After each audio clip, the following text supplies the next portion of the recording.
But I got trouble like you ain't never seen. I must have a million enemies. They're on their way to come and kill me tonight. Right, so I got the character generator up over here in one window, got the character sheet up in the other, and I'm good to go. Yeah, you can use the books or the character generator, whichever you trust the most. I think right now I'm just gonna go with the generator because like my head needs time to think. Yeah, the generator is I'll trust pretty good. Plus, it's probably a lot easier to just digest a bunch of different options that way. Yeah, and it has all the because there's 1, 2, 3, 4, 5, 6, 7, 8, 9, 10, 11, 12 books out already. So with character options in it, and then the generator has most of them. Right. I'm not sure. I feel like okay, I get 12 books all of a sudden. No, you don't have to. Basically they're different themes. So like, if you want to be a thief, then get Conan the Thief. That'll give you loads of thief options. If you want to be military focused, get Conan the Mercenary. I mean, I always thought that was the most interesting part about making a game about Conan, is that you're looking at all the different aspects of Conan as a person, because Conan as a person is known for like literally every little thing that he's done. He is the Jesus of the Hiborian Age, in that, oh, you remember that time Conan conquered a kingdom? Yeah, it's Conan the Conqueror. You remember that time Conan went with that thief to rob the sorcerer's tower? Yeah, Conan the Thief. You remember that time Conan ran a whole bandit organization to do whatever in that desert kingdom? Oh yeah, Conan the Bandit. It's like every aspect of Conan is worth mentioning because Conan is Jesus.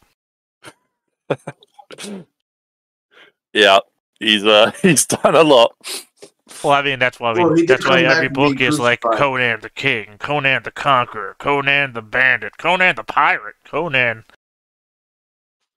Well, he did come back from being crucified too, so there is that. Yeah, that was in the movie. Well, also it's in the game too. Oh yeah, Conan Exiles, because you remember he's in Exiles, yeah. Yeah, Exiles. He's crucified, and then he saves you from being crucified, and then he hangs out at a bar for the rest of the game. In the Relic Hunter City, you can find him at a bar, and you can talk to Conan, and he does literally nothing for the rest of the game. And you can't fight him, you can't do anything to him. He's just there. Watching. Conan's one line in that game is like, I'm on break.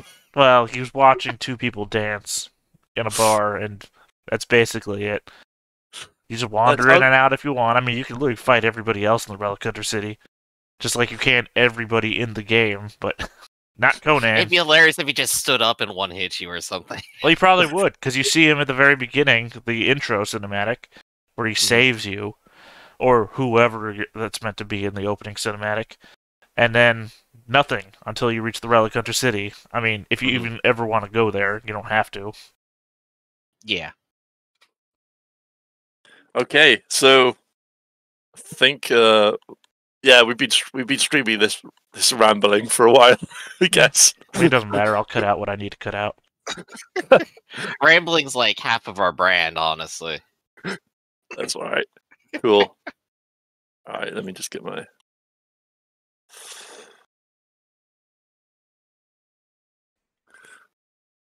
details up. Awesome. Okay, so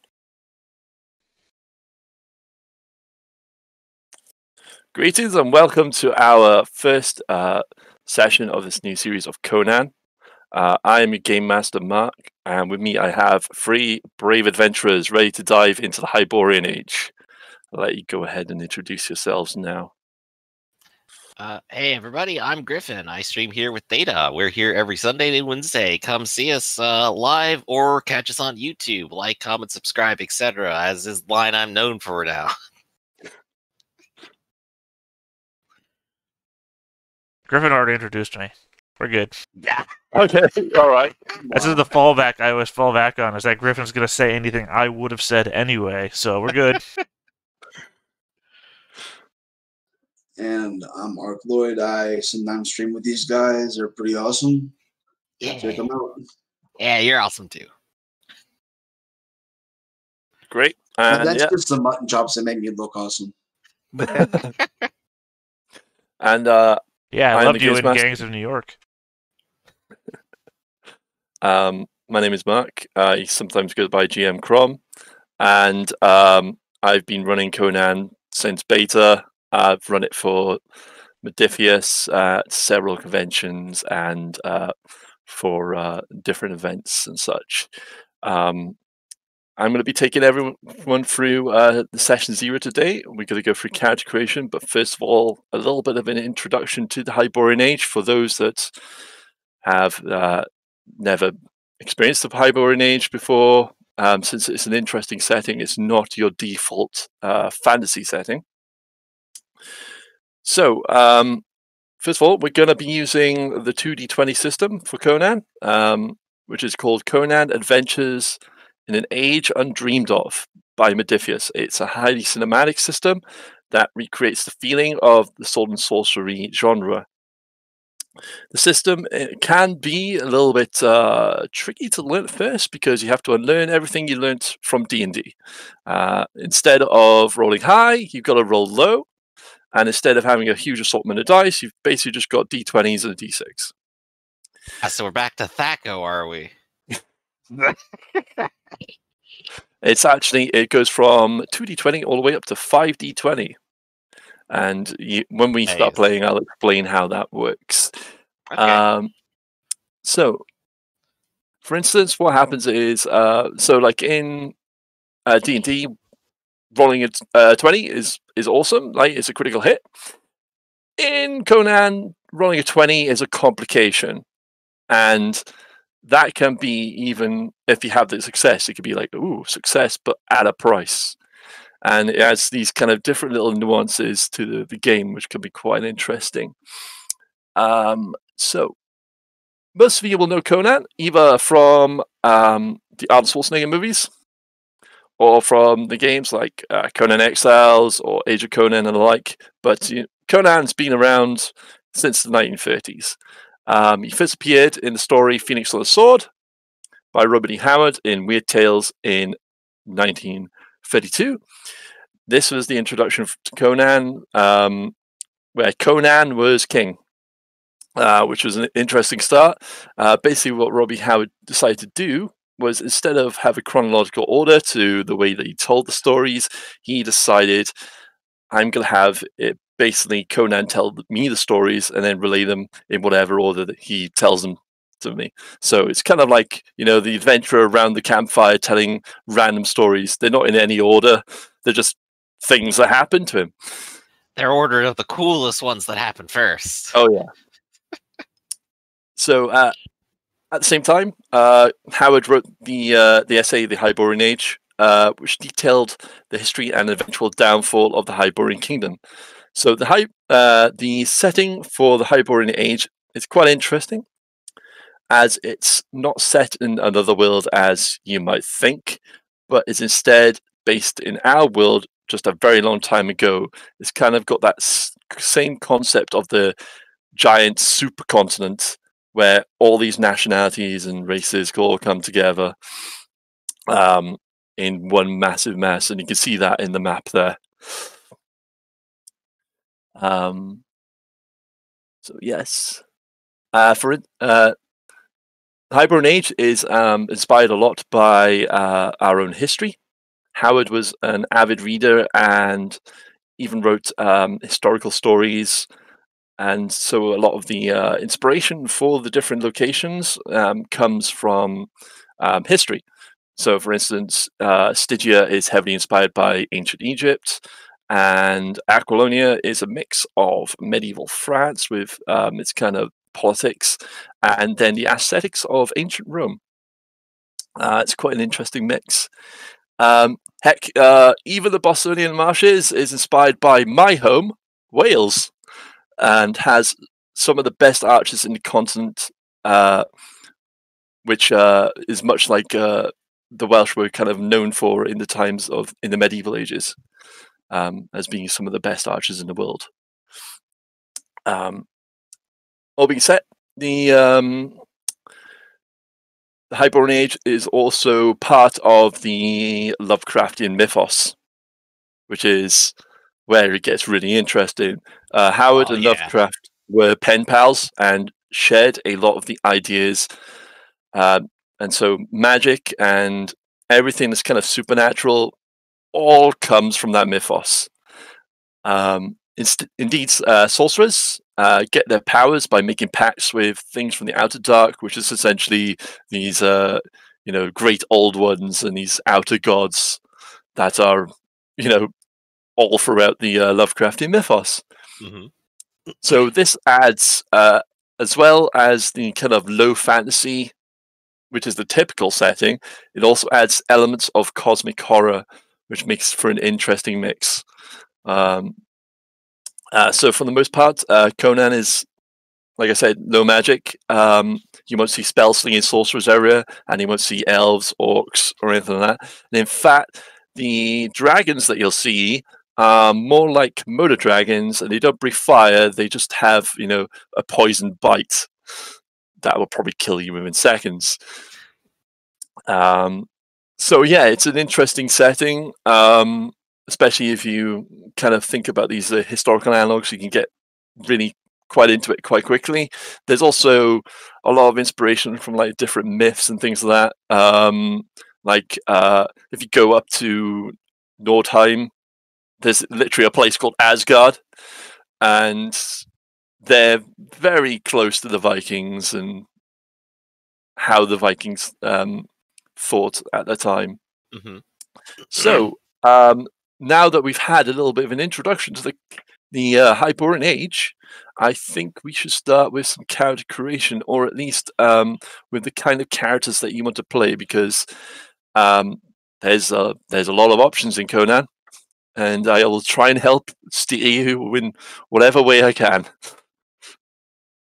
I think if you two are using the creator, then maybe we should just go through that step by step, huh?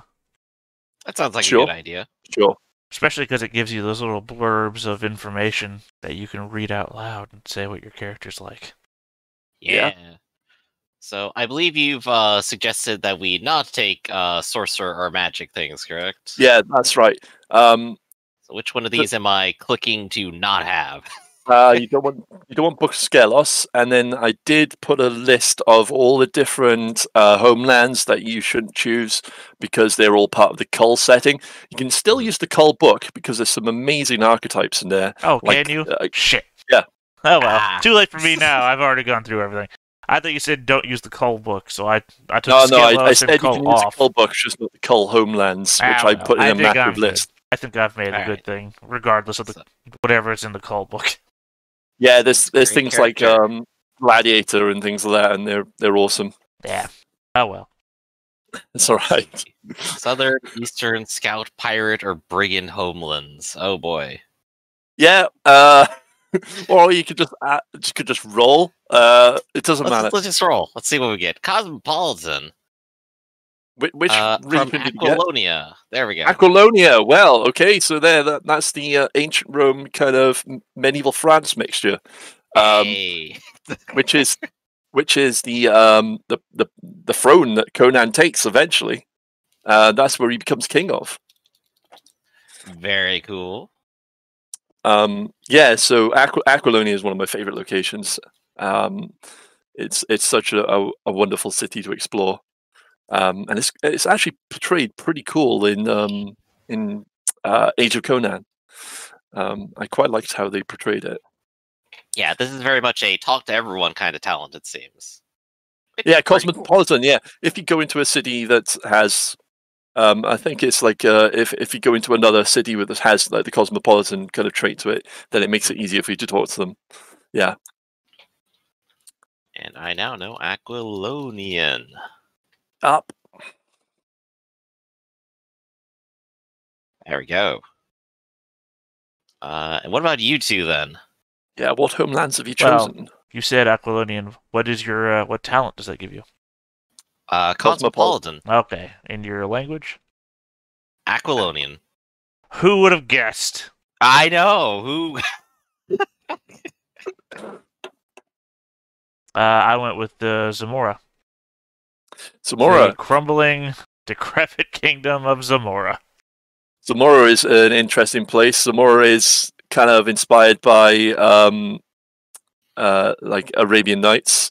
It's basically become just like one large city that's full of thieves and scoundrels and smugglers. It's a great place. There's also a crazy sorcerer tower in there. Yeah, but, right in the city of Zamora. I mean, Zamora is a region that has multiple cities and states.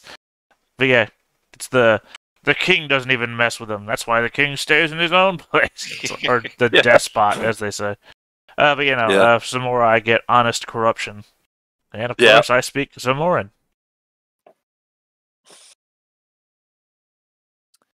And Archloid, which homeland have you decided to go with? Aquilonia. Okay, 2 Aquilonians Hey, and a Zamoran. Roman brothers, frat house. That's great. That's fine. It just means that if we're in Aquilonia, Zamora is where I'm from, not where I'm at. One of my choices later on will really make no sense if you think I'm in Zamora right now. Okay. But that's like one of the way later options that's going to come up. All right. Next step here is, with your GM's permission, you can lower up to 2 attributes. Yeah, you have permission. Yeah, you can do that. All right. What do I even want to? Do I want to just become stupid? I'll become stupid, and I'm going to be a little stronger.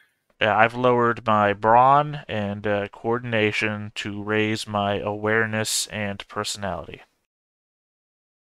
I forget what I did in that step. I'm sorry. I could give you my stats as is now, though. It's fine. That's fine. We're just running through it, just like bit by bit. Let's see. Attribute aspects. I think these are ones we want to select. Yep. Here we go. I have chosen that I am socially adept, as well as acute and aware. Nice. Is there somewhere to put that on the sheet, though? You know what? Let's make myself warrior born. It literally just does the mandatory stats, which it will do on your sheet. I mean, I'm I'm reading off a notepad. I've already got this shit done. I just wanted to know if there was somewhere to list it on a sheet. No. Got it. Okay. They just do the attributes, but you can actually take that into account with your like character's personality. I'm gonna make myself. There we go. Warrior born and fast and fit. There we go. And now I have to choose attributes off of these. Yep. So, tell me about the attribute numbers here. What's a good number for an attribute? What's an awful number for an attribute? Okay, let's say I would say at least 9, 10 is probably going to be good. Because basically, you've got to think about it. You're rolling a d20 and trying to get under that number. Okay. So if you go for 10, then like everything under 10 then is a success. So 10 and under is everything 10 and under, because it's also this. You can also just hit the number as well. Is a success. So like if at least half of the numbers on your dice are successes, that's pretty good. Hey, okay. So let's see. So I can choose to up agility and awareness here as my optionals. What I've done here is that I basically overlapped a little bit in that I get awareness, intelligence, and personality as my mandatories. 2 of those are going to stay as a +2. One because of overlap, and the other one because I didn't pick it. So my awareness by mandatory is going to go up by 2, and my personality is going to go up by 2. Because my awareness got picked twice from that list. I also pick awareness as my best, which is +3, which means it's going to go up by 5 total Yep, that's good. And my worst is going to be intelligence. So my intelligence goes up by just 1 total. And the overlap on my optional side is that awareness is both primary and secondary. So I go up by +2. Sorry, agility. My agility is a primary and secondary optional. So I pick it both times. So my agility is also going up by +2. That's good because agility Nice. is your melee weapons. So Ooh. not strength. Strength isn't melee weapons. Well, the thing about Mhm. brawn, though, is that there are weapons that well. are, what do you call it? Starts with an I. Heavy? Heavy would be yeah. a word, but it's not the word I'm looking for. If you have less than 9 brawn, the weapon is two-handed, but if you have over 9 brawn, it's a one-handed weapon. Yep. Hey. Good for me. So I'm a really strong character, and I'm slightly less aware now, but I balanced it out a little bit. Where do you think it was unbalanced? Yeah. Okay. I would literally only discovered that this morning when I was looking at weapons. I'm like, what weapon do I want to use?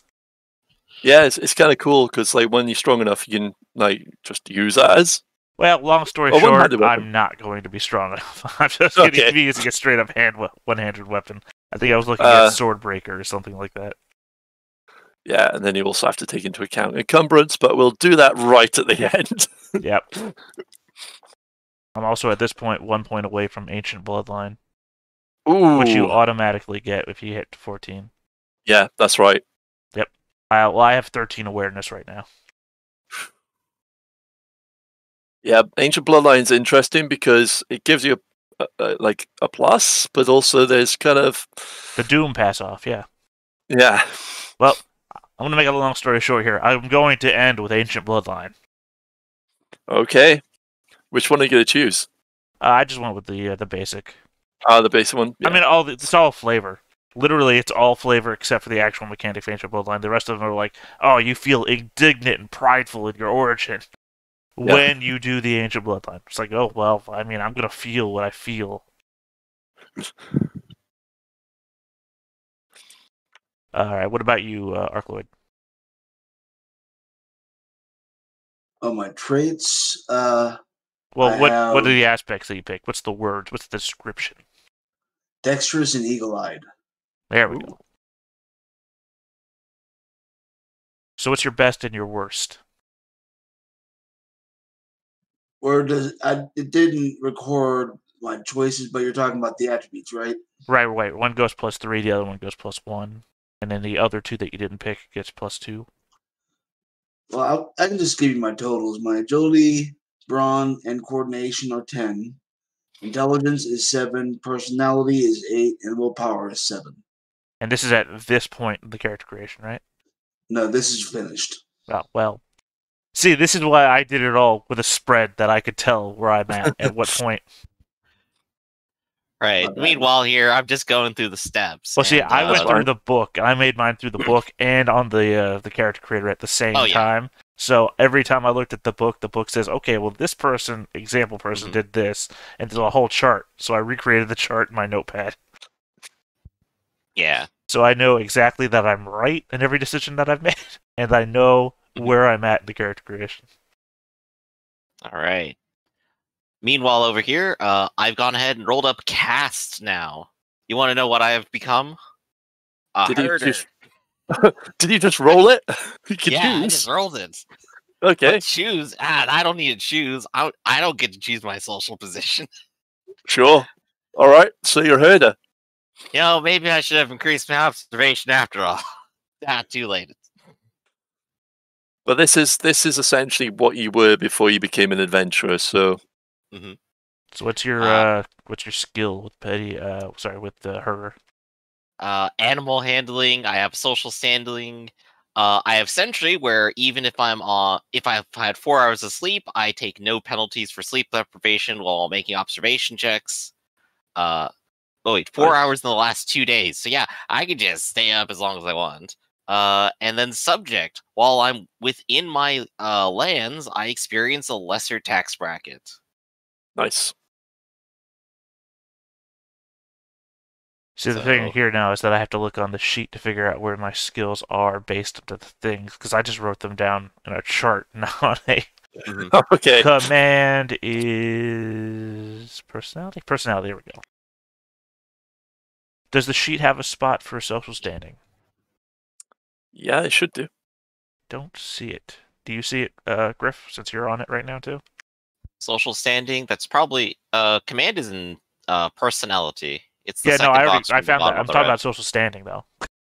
Oh, standing Stick with is me in here. the main bracket. The middle. Oh, the middle box standing. at the Sorry, top. yeah, I thought that word said starting. Like, starting what? Yeah, it's very small font too.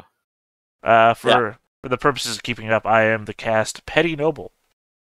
Your family has little need for you, as you were born far outside the line of succession. Your father sent you away, his parting words telling you to find your own sort of glory, or fail and be forgotten, are seared into your mind. You have unlimited opportunities to find your own way, but you may find trouble should your family's enemies learn of your forays. I am social standing 2. My skill is command. I have the talent of sheltered, which is I lead a remarkably sheltered existence, buffered by family and servants against the rigors and dangers of the outside world. I also have subject.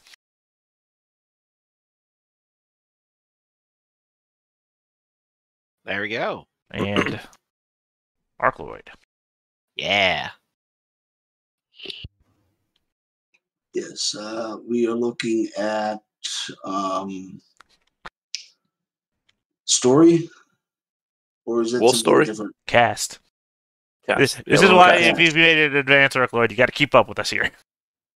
Oh. I'm sorry, I have a warrior as my cast. Nice.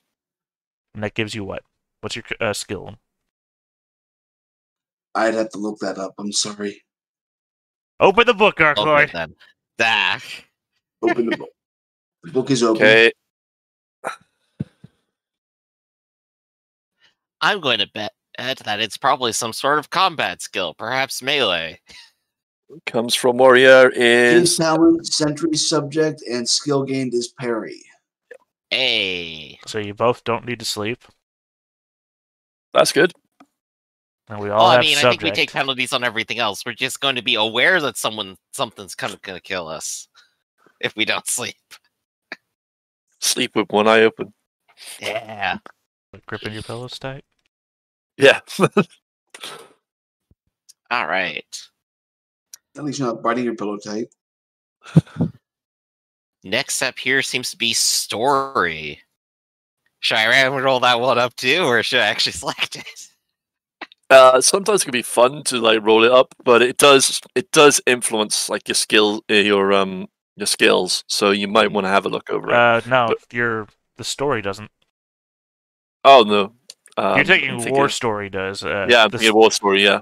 Yeah, your cast story. I don't even know where you put cast story on the sheet. I'm not sure either, actually, looking at this. Because your war story is different from your cast story. Yeah, war story and then cast story. I think you just take what you get from it. You don't get Which anything. is- You get a one-word descriptor that I'm not really sure means anything. Like, I have left to your own devices, which is the word it gave me was adventurous. Your home was a dull one, where little was expected of you. You could come and go as you saw fit, while others in your family suffered the responsibilities of your caste. You were free to pursue talents that a proper tutor might have deemed unsuitable. What did you get up to while no one was watching? It's a story thing. It doesn't give you anything. Yeah. So just what I would do is maybe put that in log. Got it. Oh, there's a trait area for specifically the thing you gain for your story here. For That's example, I have decided to randomly roll, and it was, quote, a heavy lambing season. Yeah. Right. Well, I mean, that We had trait... a really good haul, and we basically have so much money that I spent it on indulgences, and now I have exotic tastes. Yeah, it's a story thing for you to like go away and think about and like work into your character's backstory. Yeah. Well, I mean, since I'm kind of a character that's based on stuff, I'll tell you that I saved my my notepad with the title Bandit King, So, Okay. I mean, I imagine that what did you get up to while no one was watching was that I, created like secret passages that I could get past, since it's a noble house, I could get past all the servants and everything without anybody spotting me. So, it's how I learned my way. Okay, so the next thing should be your archetype, and that is basically your class. Oh, wait. What was Archloid's story? Oh, yeah, Archetype. Yeah. My story was glorious battle. Nice. The battle began with your numbers few. The bulk of your force was a day away. Want me to read this whole paragraph here? Go for it. The bulk of the force was a day away and would be tired from the march. You knew yourselves dead, but you had to hold out so that the warriors would stand an even chance against the horde. The fight was brutal. The corpses of horses, soldiers, and other makeshift barricades piled up in front of your line, turning the fight from mass battle to deadly skirmish. Fully half of your number was slain, but you gave better than you got, and it was them that routed. When the rest of your army emerged from the forest road, they found boys turned into veterans. Your company was promoted to guard the sunrise flank, and those who survived became strong friends. How do you mark your membership in this company? I'm guessing they have some sort of badge from this. Yeah. Yeah, because you're from Macedonia, so you would definitely have some kind of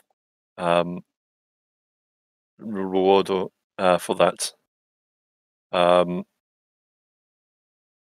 Like if it was up in some area, probably like some kind of tattoo or something like that. But because you're from like this quite strict like military area, then yeah, it's probably like a badge or even a cape or something. No, I'm going to go for badge because bronze or gold is more permanent than a cloth cape. Yep, sounds good. By the way, before we get anywhere near the end, while we're still in the beginning, I just want to remind something that I only realized when we got to the very end of my own character creation, was that your skills, only one of them can be 5, and only 3 of them can be 3, and nothing else can be above those numbers. Yeah. Just in case while you're doing on the builder or Archloid who built it by himself, just in case you got to that point and didn't see that. As somebody who didn't realize it until he got to the end, I just want to throw that out there. That's okay. Yeah. All right. For now, then, Archetype. Yeah, that is your class. I guess I should probably actually select this. Yeah, you should select it. Oh boy, is there a long list. Well, as somebody who's already done theirs, I will say that I am a captain.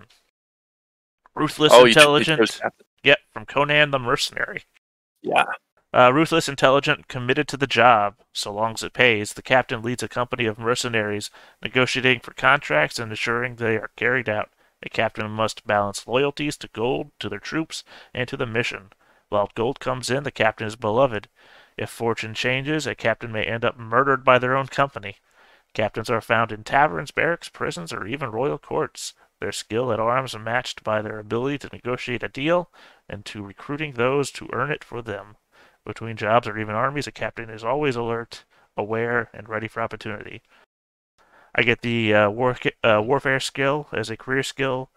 I get the talent strategist. Apparently I'm losing the ability to talk the more I do it. I have the mandatory... strategist. I have the mandatory skill of parry, melee, persuasion, and command, and the elective skills to choose 2 of the following: acrobatics, stealth, or counsel. I start with a mail coat and helmet, 2 weapons of choice, which is why I was looking it up earlier, a riding horse, clothing, which is always nice, and a map of the current region. Nice. What you got, Ark? I don't have all that much information because it was done in the right, but you still have like an archetype. Yeah, I do have assassin. Hey, assassin. Ooh, nice. Nice. And now I need to pick one then. So we have a captain and we have an assassin. Let's see. I could just go adventure and just opt out. Which ironically would actually give me double animal handling here. as the elective, which would be funny. And I don't think either the captain or the assassin here have survival. And, being out here in the wilderness probably sounds like that's a good thing to have. Just to spoil a little something, since I know everything ahead of time, I will have survival. So Okay. don't base anything on what I don't and don't have right now. Still, it seems like a reasonably solid choice anyway. I still get melee. I get some observation. Seems good. Do you have any recommendations? Let me think. Yeah. So you want to go for a kind of adventurous kind of thing. So let me think. Go into my book. Yeah. Let's see. There's always barbarian. Yeah. So my thing is, I had the blinders on so hard that when I was trying to figure out what I wanted to do, I have very little conception about what's going on the periphery. Oh yeah. There's beast, which also has survival. It has parry, melee, and stealth. I'm gonna throw out here, Griffin, as somebody who often plays the druid, as you do. I've just been playing it a little bit lately. That's all. There is a lot of crossover on the non-magical side of animal handling. What's the guy's name? Jibble Sag. Mm-hmm. Oh yeah, talents based on Jibble Sag, where you could like talk to animals, and untrained and trained animals means nothing to you. Wild and trained animals, rather, things like that. So I mean, if you want to be like the bear tamer or whatever. There, it's a Beastmaster right here. Yeah. There's Beastmaster. Yeah. There's plenty of Go Jibble from Sag Shepherd to talents. Beastmaster. Oh. Like if you open up a new copy of the character creator thing, and you click on the talent listing and go to animal handling, you'll see that there is a ton of replace this skill with animal handling skill, or do this thing with an animal that normal people couldn't do. Yeah. Okay. Just throwing it out that there. could be hilarious. So we got Conan the Adventurer, Conan the Scout. Right down to that count, Conan the Mercenary. Haven't even opened this yet. I wanna point out though that I built two different Bandit King ideas, and they both started up to this point as being good people, and the other one was a great guy, like somebody you would love to meet, and this one's gonna turn dark. The guy I'm in is gonna go dark from here on. The other one is like hero of their town, and things like that. This guy, when I say the next two options, you're gonna realize who you're in bed with. Yeah, Adventurer looks pretty good. Unseasoned youth. Oh. There's Adventurer. It's in Conan the Adventurer. Wow, I never. But I was also thinking, have any of you got marksmanship abilities? No. You'll find out why later, but no. Okay. I mean, you already know why. I've spoiled my things to you. Yeah. The assassin does have ranged weaponry. Yeah. By the way, Griff, as a primary even. Look, Griff, if you ever come up with a character name during this point, hit me up, because that's the hardest part of this whole thing. I'll get back to you in 3 months. You say, despite on the overlay, two of us having character names. Hey, just because it's easy for you. Oh, you need an Aquilonian name. I mean, even Crom here's got a name. Wait, I have a Roman name. I can name it. I'm apparently Conan. Well, I mean, to be fair, every aspect of the RPG is different aspects of Conan. You're Conan the GM. Yep, sure. Conan the GM, I'll do that. I guess Conan the GL, as it were. All right. Game leader, is that what you're called in this? Oh no, that's in Esterin. Yes, it's Game Master. Yeah. I am reading too many games. Literally, just this morning, I was thinking, what game do I only have one eye? My character has one eye in a game. I can't remember which one. It's Esterin, by the way. Yeah. I'm reading this new book. You're the rules buddy now. All right, so I think my choices are definitely between Adventure and Beastmaster here. And if I want to go absolutely crazy, I think the thing to do is do Beastmaster. So let's go with Sure. that. Like I say, look at the list of talents from the animal handling skill and see the crazy shit you could get up to. Mm-hmm. I mean, anything with Jibble Sag in the name, you know, is going to be crazy because that guy is old school animal handling. Yeah, it's gonna be crazy. It's gonna be Also, fun. the dungeon that I could not beat in Conan Exiles. It's hard. Let's see, what does Born in the Saddle get me? On any animal handling test with at least one success, immediately roll a number of bonus d20s equal to your ranks of Born in the Saddle. Any successes on these additional dice are added to the initial total, and complications can be ignored. Wow, that sounds pretty great, actually. I mean, Born in the Saddle is one of the common ones for Homeland stuff, too. My animal handling goes up by 2, and now it's 3 and 3. I don't think I mentioned it before, but what I got from Zamora was Honest Corruption, and Honest Corruption means that anytime I meet a new NPC, I can make a free average thievery or counsel test to get a general feel if they're trustworthy or not. It's pretty cool. Long story short, I'm going to be good at thievery later on, so... Yo. Again, this character turns dark after this step, so... At this point, honestly, we're kind of a very stealthy crew right now, I think. I don't have stealth yet, but I will. This character gets pretty dark later. So I keep hearing. Yeah. Alright, elective skills. Healing, melee, and parry. I have no fighting skill. I ought to have melee, I think. And parry. Parry's good. I can only choose one of the elective skills, correct? I should get 2. Oh, I can choose 2. I don't think anyone's gonna have healing. I'm gonna be healing. Yeah, no, when I was going the sorcerer thing before that, I was a big old healer. Yeah. This one I got +2 warfare from my archetype. I have the mandatory of persuade, parry, and melee. Oh, and command. And then I have console as my elective and stealth as my elective. Let's see. As for belongings, I'm going to have to open a notepad here real quick.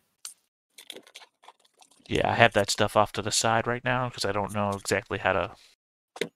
where I want to put everything, because some of this obviously goes in a spot and some of it doesn't. Like clothing. Oh yeah, I'm going to put that in the belongings.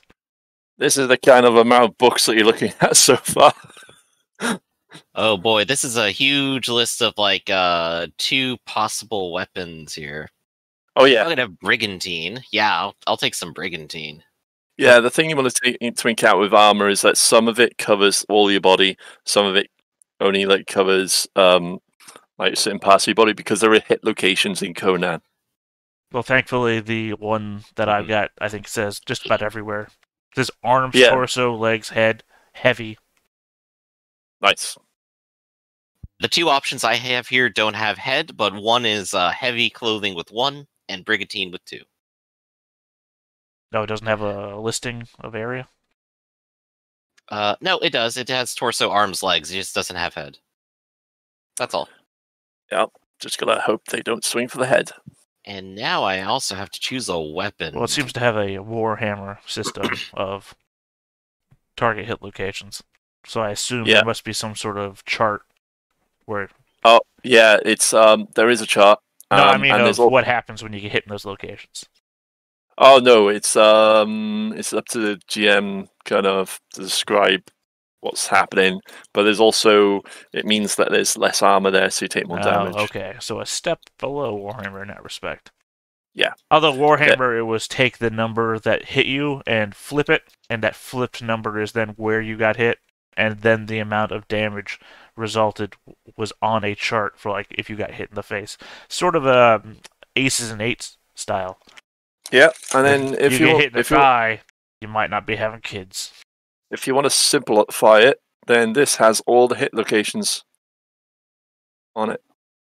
That is an official Conan dice. But it's going to automate it on Roll20. in every combat roll. Yep, saw that those test rolls. Yeah. All right. So for my survival kit, I'm apparently get to choose 3 animals. So I'm going to have a horse, a hawk, and a cheetah. Cheetah, the most trustworthy of herding animals. The boy that cried cheetah.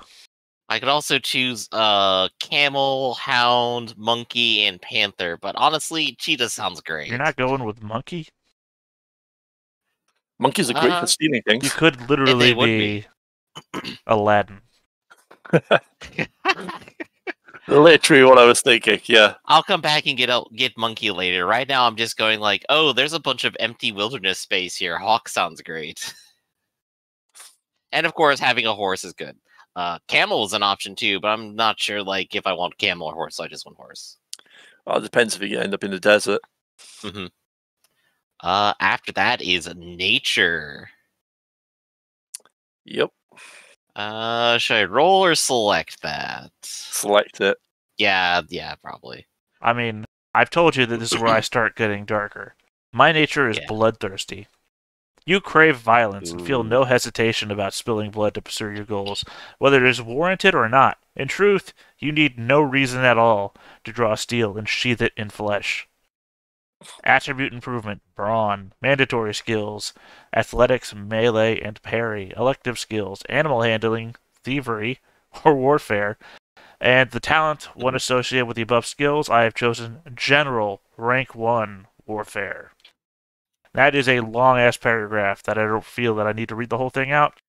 Yo, that's fine. As have spoken to Crom before, I have an entourage of elite warriors. Yep. Which, by the way, I double-checked. Elite is not... It's a holdover from another game that they made. The word is supposed to be toughened. Yeah. Toughened's like one below Nemesis, which is... Yeah, they're just slightly stronger minions, but yeah, they made another game right before this one, and apparently they carried over Elite. Chronicles. Yeah, they carried over Elite, and it's supposed to be toughened minions. Mm-hmm. Yep. Yeah. I guess query again, Theta. You mentioned that skills can't go over 3 right now, correct? You can have 1 skill at 5 and 3 skills at 3, and everything else has to be 2 and below. So I don't have to worry about accidentally choosing animal handling here. Let's see what we got. What does this character need? I got 3 animal handling, a little healing. I got 1 in every agility skill. I have no observation. Maybe I should have some observation here. Yeah, observation is very useful. And that just kind of pops up all over the place. I could be blood crazed too. Craven, where I become even more stealthy. I mean, as an example, my nature on the good guy was just ambitious. Mm-hmm. But it doesn't give you any animal handling or anything like that. Craven could be interesting because I could pick up Persuade, and that could do well with my ability to just talk with everyone. Let's see. Egotistical, even-handed, fanatical, inspirational. Learned. And I'll have lore. There's just a lot of stuff here to look through. Professional. Got it.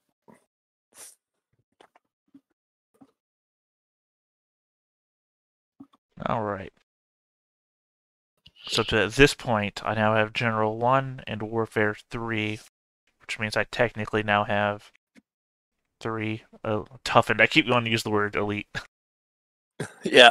Well, the problem is that we're deep into a system called Ironclaw and everything like that. And on Ironclaw, you have your normal mooks and everything. Then you have elite, and you have elite is a word that's used in other games that we do play.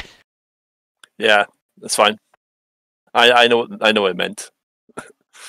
Well, it just happens to be also in my notes. My notes all have elite because I just copied it. Yeah, I know what it means. Because there's only like 3 grades of things apart from horrors.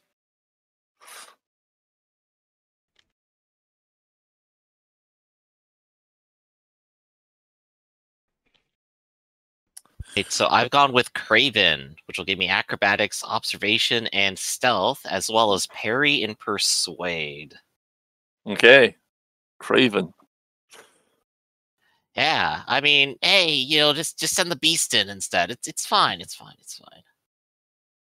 This is reminding me of Window Bear. So one of us is bloodthirsty and the other is Craven. We sound like a team. Together we fight crime. And Archloid? Yeah. Veteran, is that correct? Is that a nature? Is veteran a nature? It says correct. Well, what's your nature? Veteran. Nature, sneaky. Sneaky. Yeah, that sounds like I think I was looking at that one before, too. I want to point out that I looked at a bunch of good ones and ones that didn't make me sound like an asshole, and then I picked Bloodthirsty. I'm the captain of a group of people, and we're just all about killing people. I did name my group of people, by the way. Oh, yeah? Well, I didn't name them individually yet. That will come later. I wanted to make sure everything went through fine at this point. But we are the Phantom Brotherhood. Okay. Are you taking any hearts? No, because I'm not doing sorcery. All right, so I was looking at that part of sorcery where you could your sacrifices had to be specific, and you could only do a certain number of sacrifices, like have to take ears and eat them, or take hearts and eat them. It's like, oh yeah, I'm into this. It's like, oh no, can't do that. Okay. So I got a question. So I have talents I can choose here, which are based off the things I already have. One of these is the hunt, and it's falconry, and that's not a skill that appears here. Yeah, there's certain talents that exist outside of skills, and you have to pick yours off of a skill. So you're looking at what, animal handling ones? This one is just the ones that I am able to choose here, specifically that's giving me on the character creator. If the character creator says it's there, then you can pick it.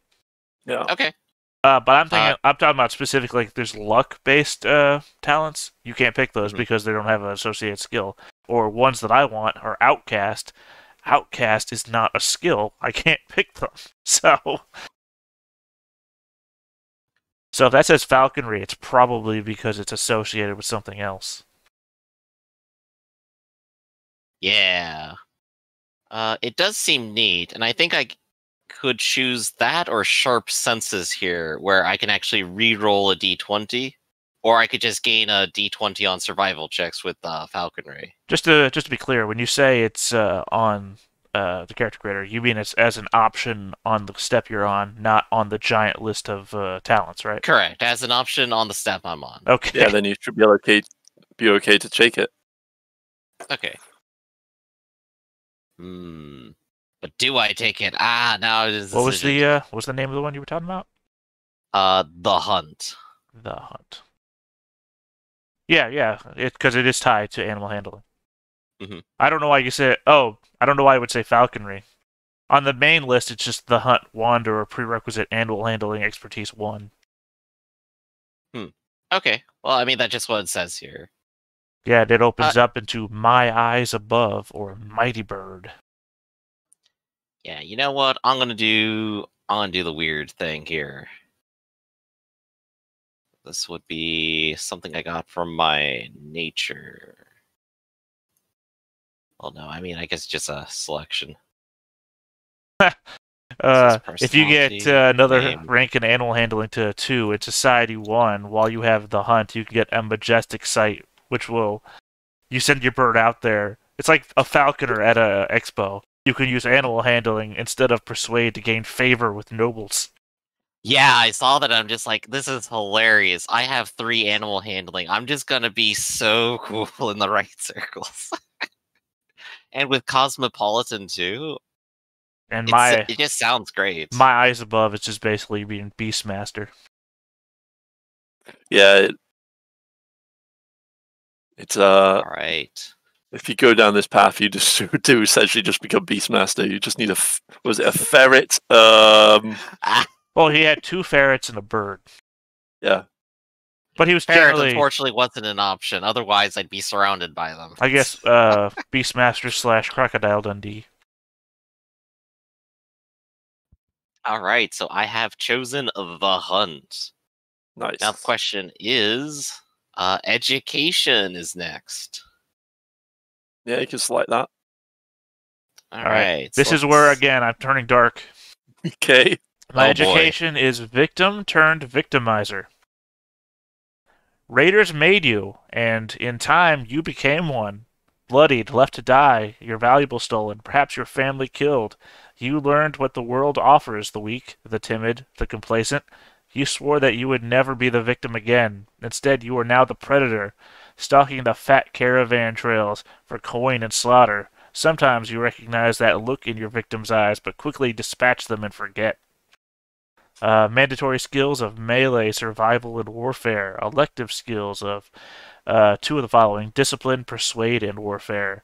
Talent. Choose one of any of the associated skills. I'm going up to General, rank 2. Wow. Yo. At this point, I now have 5 warfare and General rank 2, which means I have 10 men under me. We're just joining your gang, honestly. I mean, I figured it's either that or, well, I thought maybe one of you would be a higher than me in the social standing, but apparently I'm highest among us. So Right. I guess I'm out for hire, and you two are so far beneath me at the moment. I mean, what's your social standings? 1. Okay. You're not 0, though. We're not 0. Yeah, I'm only 2, we're so I'm actually just 1 respected. above you. So I saw communion with animals, and I think I just gotta take that right away. Like, there's no way I can't now. That does make my animal handling 4, which it can go up to 5. That's good. And now I can choose craft, healing, and insight. Tell me about insight. Okay, so insight is pretty much like it sounds. It's kind of like it is in D&D. So, get a description of it now. We're playing 3 very different games, each of us. We've got one guy playing Final Fantasy Tactics. We've got one guy playing Pokemon. And we've got me playing Hitman. Yeah. I mean, our games Together we our cause games can crime. cross over pretty well. Like, I would be the guy that you would be hired to kill. All right, your target is surrounded by 15 toughened men. Yeah, so it's your ability to recognize if someone is lying or to discern someone's true intentions. That's what insight is. It also governs instincts, perceptions needed to notice signs of a natural presence, and sorcery. Okay. I think instead of being good at any kind of craft, I will go ahead and pick up insight. Oh, and the equipment I get is a single item you tracked down that once belonged to you. And the finger bones and teeth of the person who stole from you. Wow. Because fuck that guy.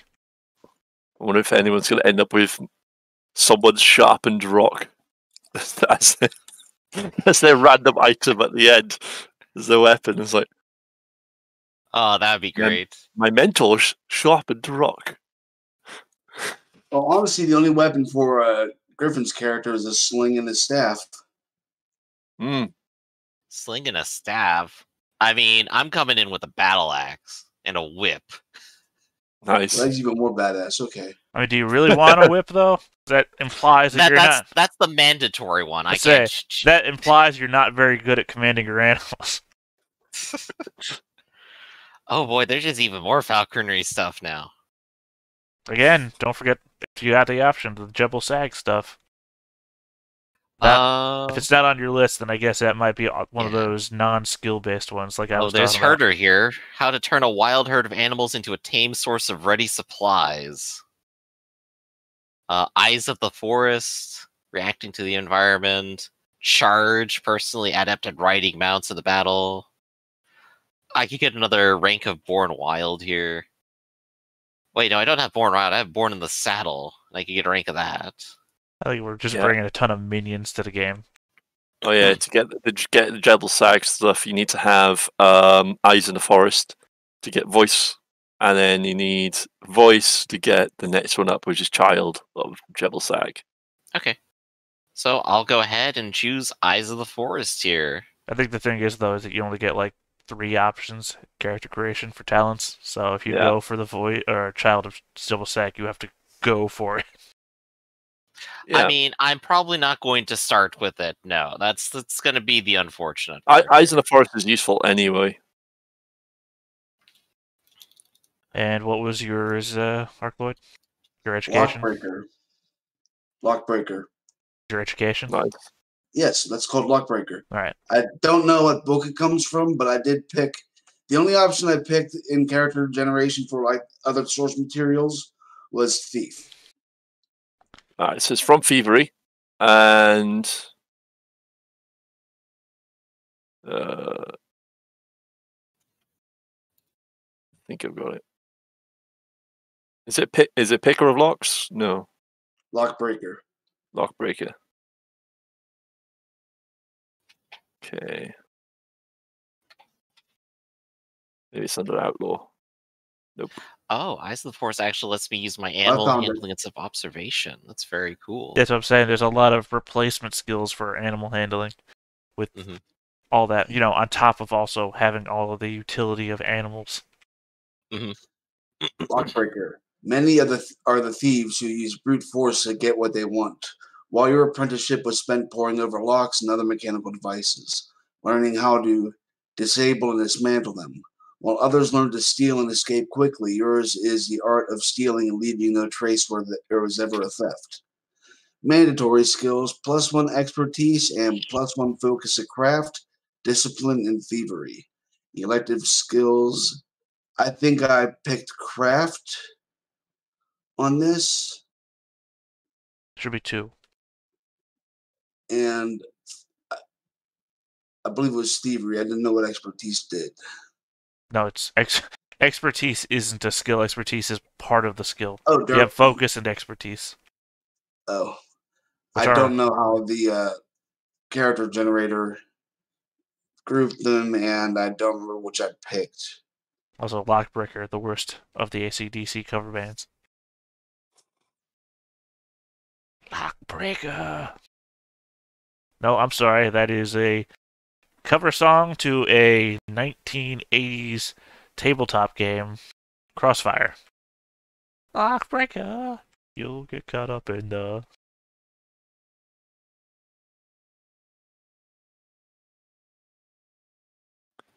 All right. Let's see. I think we're done with the education step then, right? Yep. Next is War Story, or if I chose Beastmaster, the Hunting Story. Yep. Well, I mean, you can still be Beastmaster and then pick from any of the other stories. Hunting Story. True. I mean, this is where I was saying that if you think that I'm in Zamora, then my War Story makes no sense, because I survived a pirate raid. Interesting. Okay. Hey, I wander, alright? Tamora of Zamora is not in Zamora. He's of Zamora. That's not me, by the way. That's just a legendary thief. Okay. Sorry, I spent this morning also reading about Zamora. Nice. That War Story gives me +1 expertise and focus to stealth and thievery. Okay. That gives me an idea. All right. So there's some fun options here. Do I want to have a point and range weapons? Sounds like a thing I should have. Or I could get better at parrying.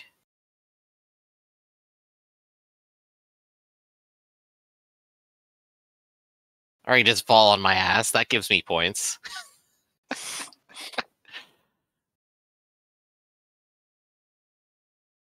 Lots of interesting options here. Yeah, it's basically just choose what 2 skills you want that match up best with the story you want, or pick the story you want and hope those skills aren't going to be wasted on a 3 or 5. Oh, yeah. Well, technically, I have a whole bunch of different things that could end up at 3 right now. Just got to make sure that only 3 of them are at 3, though. Yeah, I mean, at assuming this that point, you I have don't think that's possible. You don't have any I have a bunch of 5s. 2s and I have a 4. Ah, So actually, I could like pump myself up to 5 now if I wanted. what's your 4 in animal handling? Yeah, It's animal real handling. easy if you're keeping an eye on it to get or exceed what you're trying to get in one skill. Oh yeah. But you can't. You'll waste those points. You do. Parry and resistance, melee and range weapons.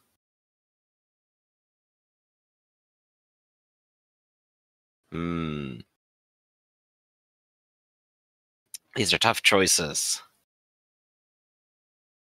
I mean, there's only really one step after this, which is the finishing step, which is picking another talent, assigning a couple more points to attributes and skills, sacrificing a survival point if you want.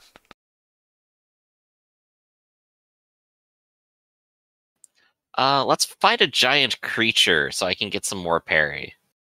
So that'll give me parry and resistance.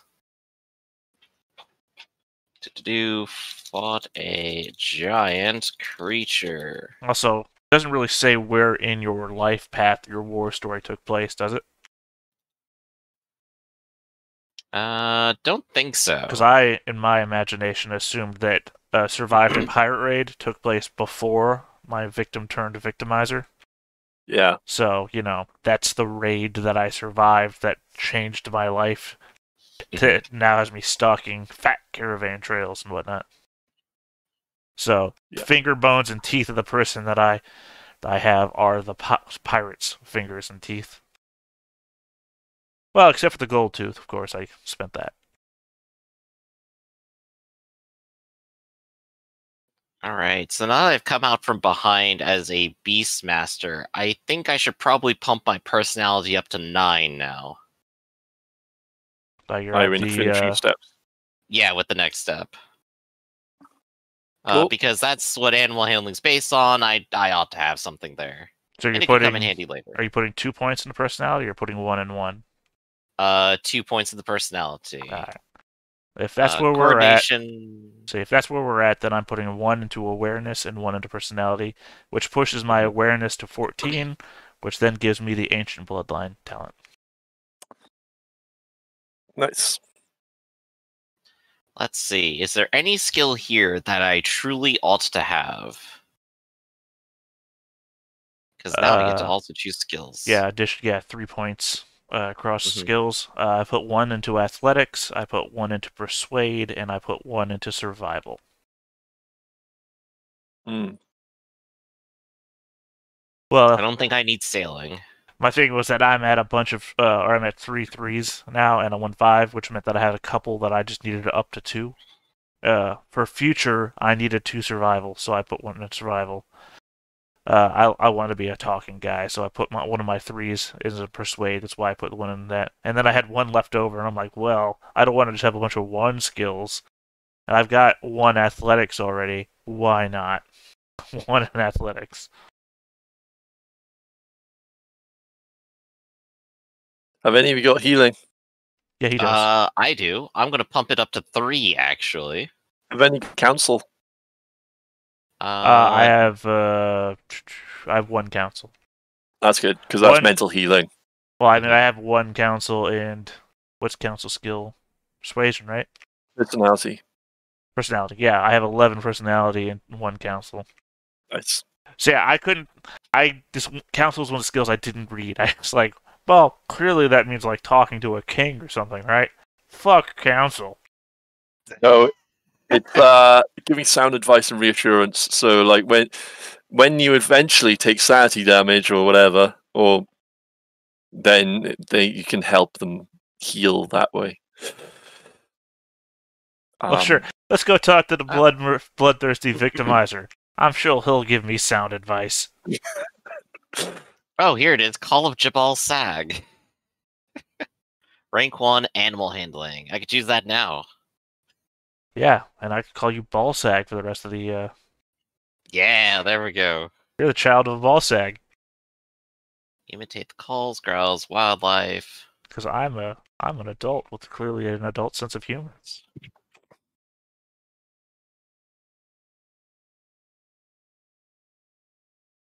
Each rank adds to your target. Nice. Okay.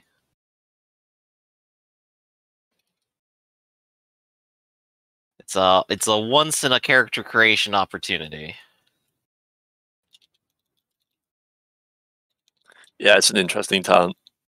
It's basically just call upon the wild. See, there are other fun things, but that honestly just sounds great. Oh, also, at this point, we get the last option of a talent that I believe still has to be a skill talent. And that's where I got General Rank 3. Oh, it's Voice of Jabal, not Call of Jabal that I think you guys are thinking about. I literally wasn't thinking of anything. Oh yeah, Call of Jabal allows you to imitate voices. Yeah. So now that I have General Rank 3 and a Warfare of 5, I now have 15 men under my command. 15 toughened minions. And then voice allows you to do interesting things, yeah. Direct an animal to take action. You start with 3 fortune points, right? Yeah. Where's that listed on the sheet? There's like a little clicky counter thing. Clicky counter thing. Fatigue, despair. I see it. Well, you want to help me out then, Mr. I see it? Middle box, top, bottom of that box. And you start with 3, right? Yeah. I'm going to start with 2 because I sacrificed during the fortune step to increase my personality to 11. Theta, do you know Aquilonian? Yeah. It's one of the ones I picked. I get Zamoran, and I pick one, and I picked one to make it Aquilonian. Good, then we all can speak the same language. I just realized that my math was wrong. My personality is 12, not 11. I didn't actually add the last +1 to anything on the sheet. Well, I got the +2 mandatory, and then +1 from finishing, and then now +1 from fortune, and I upped my personality to 8 at the very beginning. So that's +4 to 8 does not equal 11. Let's see. So, any recommendations on languages here? Because I just get 1 extra. Okay, so languages, they do matter, but it doesn't mean that you can't speak to someone if you don't have their language, because there are so many different languages. All it does is adds like a little bit of a complication in communication with them. There's also a linguistic skill. Yeah. Also, there are a bunch of talents that allow you to replace skill with. Replace linguistics with animal handling. Well, like for example, one of my ones that I'm gonna pick at some point later on, I believe is, I can't remember. It's heed my words or known to some. I think it's heed my words, where people understand what I'm trying to say despite my inability to speak their language. So I can replace, I think, command with linguistics or something like that. Mm-hmm. Sorry, I have this weird chart that looks like an ASCII portrait of the talents that I want versus the talents that I have. Okay. Well, like I have general requires strategist, and conqueror is after general. But I am a captain. I don't have the talent captain, so I got this captain with like arrows heading over here with heed my words, commanding men and minions. But on the other side, I have lead by example and known to some. You know, I've basically drawn a picture in text. Nice. I have my own expansion, hoping I don't die in session 1. You shouldn't die. It's really hard to die in Conan. That seems wrong. It should be really easy to die in Conan. Well, it's really easy to kill in Conan, but the way that I guess because it's very heroic kind of a thing going. Oh yeah, you are much better than like all the minions and the toughened minions and all that. Like they only have like 1 wound and they're out. Like you could take up to 4, and then So Well, I think toughen takes 2, right? yeah, toughen takes 2. So the way that it kind of works is that up until a point, most of the damage that you take is superficial, and then as soon as that combat's over, then that damage goes back. It goes away.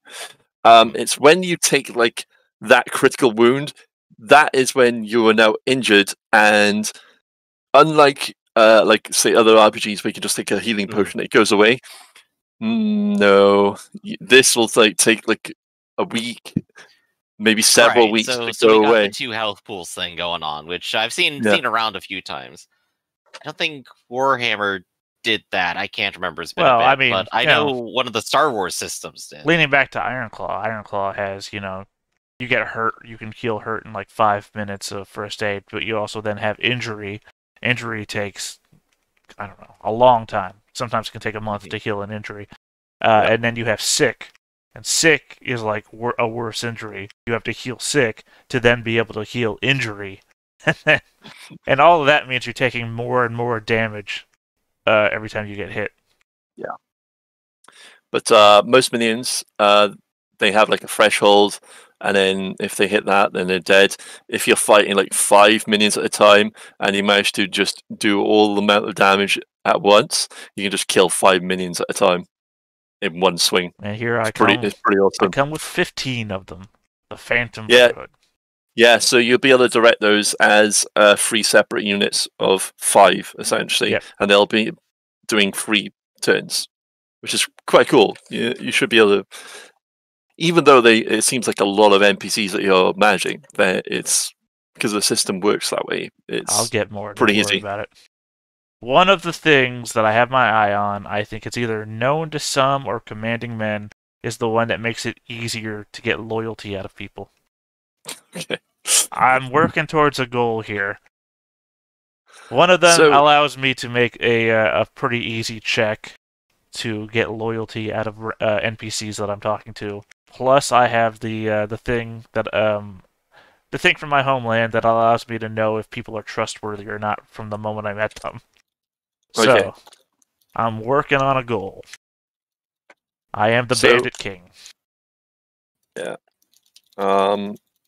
What I think is a good idea to do now, because the system's fairly different, is that I'll go through a bit of an explanation of how skill checks work, and also how the damage works, because that can be quite interesting as well. So you might have noticed there's like a phoenix symbol on damage. That just represents a d6. Phoenix symbol on damage. Yeah, on most damage, it's like a little phoenix. And it says like 6 phoenix or something like that. I mean, it's just a damage die. It's because these have like a phoenix on them. Oh, right. Sorry. I was looking on the sheet and I was looking at the Roll20. No. I forgot you're talking about stuff that you were pointing out to me in the book before. Yeah. This is stuff that's in the book. So that's because these are that, and then we'll go through what those sides mean. But it's actually, because Roll20 will automate it, it should be pretty simple.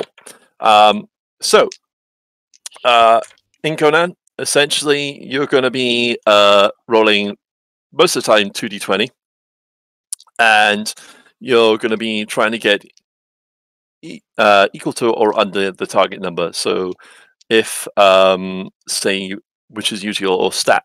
So if you're doing like jumping across a roof or something like that, then it would be athletics. You would roll that. And what have I got here? I've got a 6 and a 6. So that means that I managed to do it. The cool thing is that because I got an extra success over the one, I only needed 1 success. And usually difficulty is anything from 0 successes to 5 successes. Because I got that 1 success, I only needed that 1. I generated what's called momentum. And I can either bank that for later or use it now to do something awesome. I think the sheet is messing up a little bit. Yeah. Well, I just tried to test roll warfare, and it apparently could not find my target number. Right, let's have a look at your sheet. But it says a target number of 13. Test warfare. Yeah, 13. And then dice 2. I'll hit it again. Yeah. No attribute was found for @Drawn of Zamora warfare focus, warfare target number, warfare target number. Scores equals 2 successes. Well, because it's probably reading 0. So Yeah. no matter what I roll. That's weird. We try a different skill. Actually, one of you two want to try rolling a skill too, just to see? Sure, give me a second. Make sure it's just not my sheet. Yeah, see, thievery worked. Why did warfare not? Target number is 2 Griffin, successes. Griffin, try Ooh. rolling your warfare. See what happens. Yeah, I'm gonna need to fill my No sheet attribute found for warfare. Warfare Warfare is- is just broken. Yeah, okay. I tried using my best skill and found out that the warfare skill is busted. Whoops. Okay, let's have a look. How can we fix that? Via magic, I think.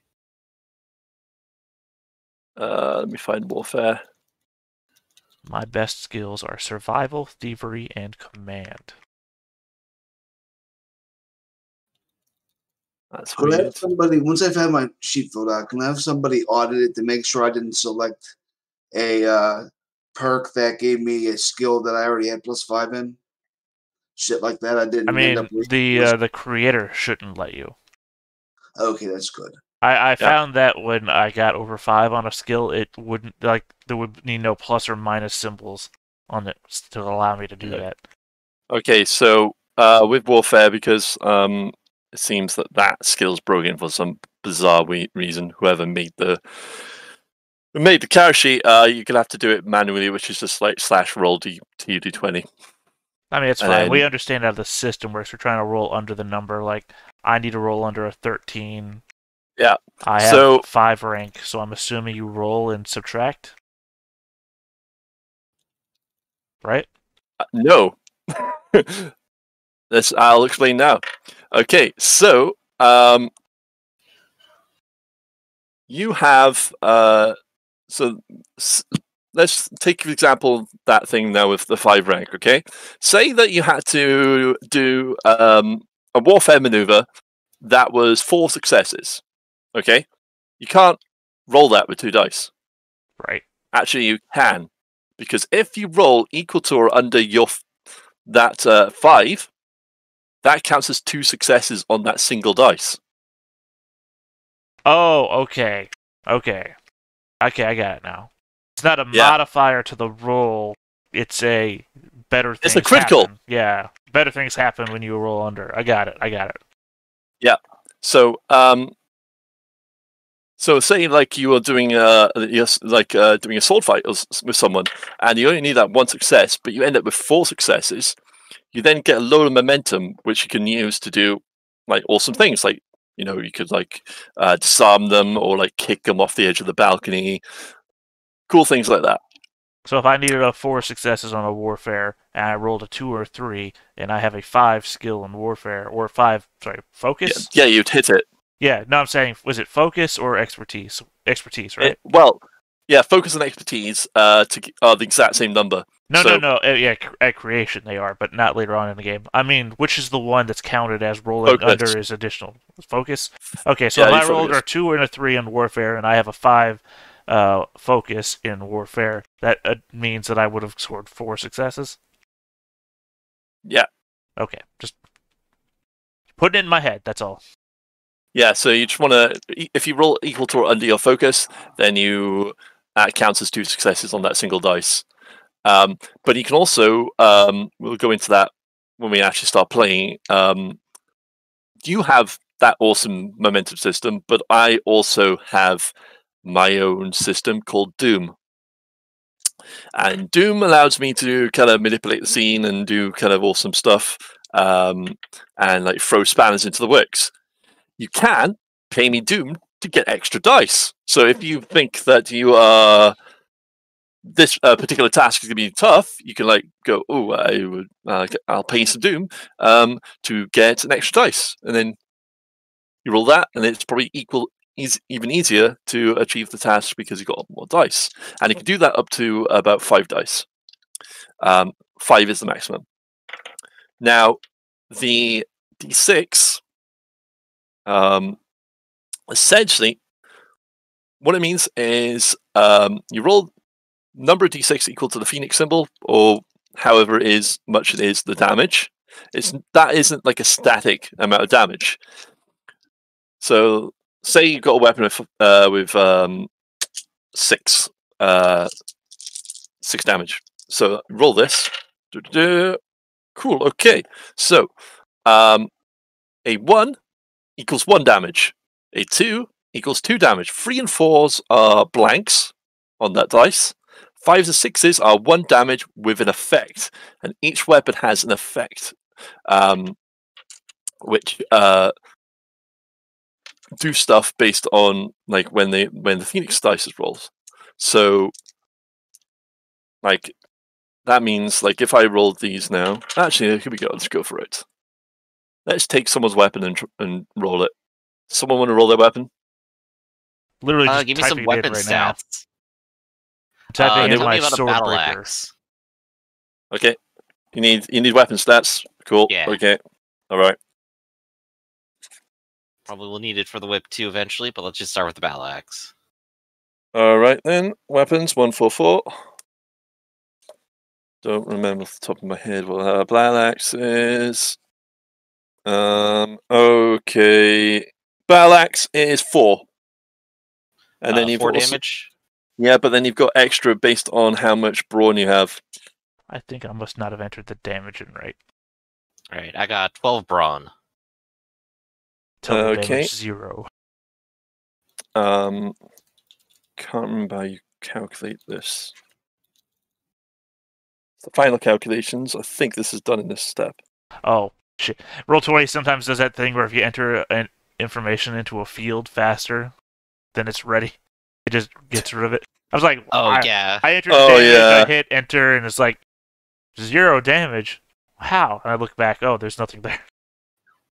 There we go. Damage bonus. 3. Okay. Ola, so if you have, so how much brawn did you have? 12.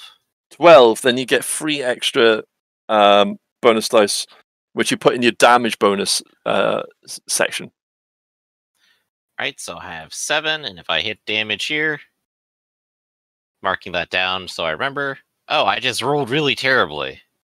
Yep. So what you had? Times. So what you have is you have 1 effect. Oh, it automatically does the bonus damage. Yep. Okay. Hey, so Thank God, because I was looking for where I would have to put that on a sheet. Okay, so what it's rolled is rolled 1 plus an effect, a blank, 1 blank blank, 1 plus effect, 1 plus effect, blank blank blank. So essentially, you've got 1, 2, 3, 4 damage plus 3 effects. Now, 3 effects on an axe. The effects of the axe are as follows. They are. I think it's vicious, but I don't want to. Are those weapon qualities? Yeah, weapon qualities. Yeah. Okay. Okay, so the weapon quality of the axe is intense and vicious 1. Okay. This So intense and vicious? Intense and then vicious 1. Yeah, that's the ranking of viciousness. Oh gosh, I just rolled terribly again, but okay, so what intense does, if you want to take is if an intense target inflicts at least 1 or more harms upon the target, then it inflicts 1 additional harm. So for each of those effects, it essentially does 1 extra harm. And then next one, but that's only for 1, so you only get 1 additional. So that would be like 5 damage. Then vicious is probably my favorite. Yeah, for each effect that's rolled, it's an extra point of damage. So actually, instead of 4, you're looking at, and it's actually, I think it's worked it out for you as well. So you got 1, 2, 3. 4 damage. Yeah. So you've got So I go up to 7, I think. 8 damage. Ooh. 8 damage, and that could probably take a minion out in one swing. Nice. Easily. That's pretty great. Yeah. So most of the time that'll just work that out for you. Mhm. And I think it just does it in the. I think it does in the axe. Yeah. And it also tells you hit location as well. So that one I was looking at. Now I put that in qualities just right- so I can remember them. Oh, it's right straight to the head too. Yeah. And then Yeah, that minion's gone. yeah. So that's how that system's done. Fortune, okay. Fortune is like survival points in another game, but it also has some other effects. Mhm. Which I will put into like a little handout as well. Here we go, 274. Because it has quite a few effects. I'm wishing now that I had taken more brawn. Oh, what to do extra damage? No. I was just looking at shields. A tower shield is unbalanced, so if I had more brawn, I could wield a tower shield in one arm. Okay. I could have been bigger. Okay, so Sorry, you can have up to a maximum of 5 fortune points, and they're gained through doing heroic acts, and basically at the GM's discretion, and also you get some at the end of a session as well. You can add a bonus d20 to a skill set test just by paying a fortune. You could perform an additional standard action, which can usually save your life. You can get a second wind. So you catch your breath and restore 1 stress or vigor or resolve. You can overcome a weakness. A weakness is basically the minus that you get from having the harm on you. So if you've already taken like body harm or mental harm, and you're having like your stats have dropped, you can do that to just ignore the penalty. And then the cool one is influence the story. Ooh. And this is based on how much fortune that you want to spend. So, for instance, one example I like to use is that there was a scene where a bunch of people were kind of shipwrecked on an island, and they were being chased by cannibals. They paid 1 fortune to have a bunch of monkeys just come out of the trees and start pelting rocks at them. Acting like kind of slowing down the cannibals enough that they managed to get past. Another time, a thief was running through streets and kind of looking for a way out. He paid 1 fortune to find the right door to go through in order to just escape the guards. It's like, I paid that fortune, and there's a doorway there, and I just quickly dart through it. So yeah, the fortune, it doesn't influence the story massively, but it adds these moments that can like save your character or kind of add like a bit of flavor to the scene. Like, oh, I know an NPC that knows this, and then they will help me. I pay this 1 fortune to do that. Mm-hmm.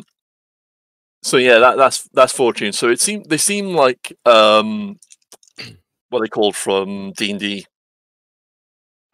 Well, actually, Inspiration? Inspiration? Well, I think it's more apt to the Warhammer again, because Warhammer has the points that. Yeah. Also, fortune points from masks. Masks do literally the same thing. Yeah. I think Jay Little worked on Warhammer, so that might be why. Well, if we bring up Ironclaw, or if I bring up Ironclaw anyway, a lot. Warhammer 2nd and 4th editions. Well, I guess mostly 2nd edition was a lot of inspiration for Ironclaw. Yeah. Though Ironclaw does not have fortune points. So Doom is, like I said, my currency. Doom increases when you give it to me. Doom increases sometimes through complications. I'll just take Doom instead.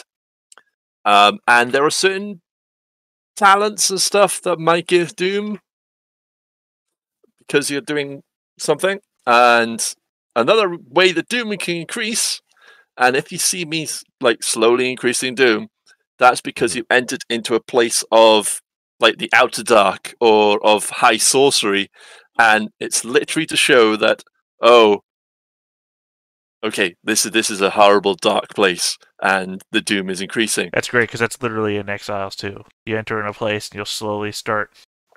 Well, in that you'll lose your stats a little bit every moment you stay there. Yeah. And another thing, which makes Conan combat quick, is that if you take too long, I will start getting Doom. So if you take it too long to decide what to do, I will take a Doom. Oh, great! Griffin's gonna kill us all. Oh boy, yeah. Did you people love watching me sit around for an hour making a decision for a single turn? Well, you're gonna love me dying for it. Well, yeah, this is why you're gonna be sent in ahead of us. You're the scout.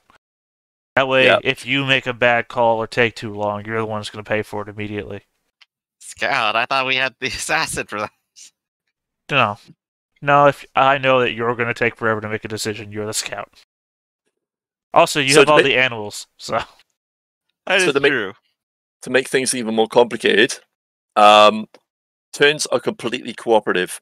So the idea is that there's no initiative for players. There's no initiative roll.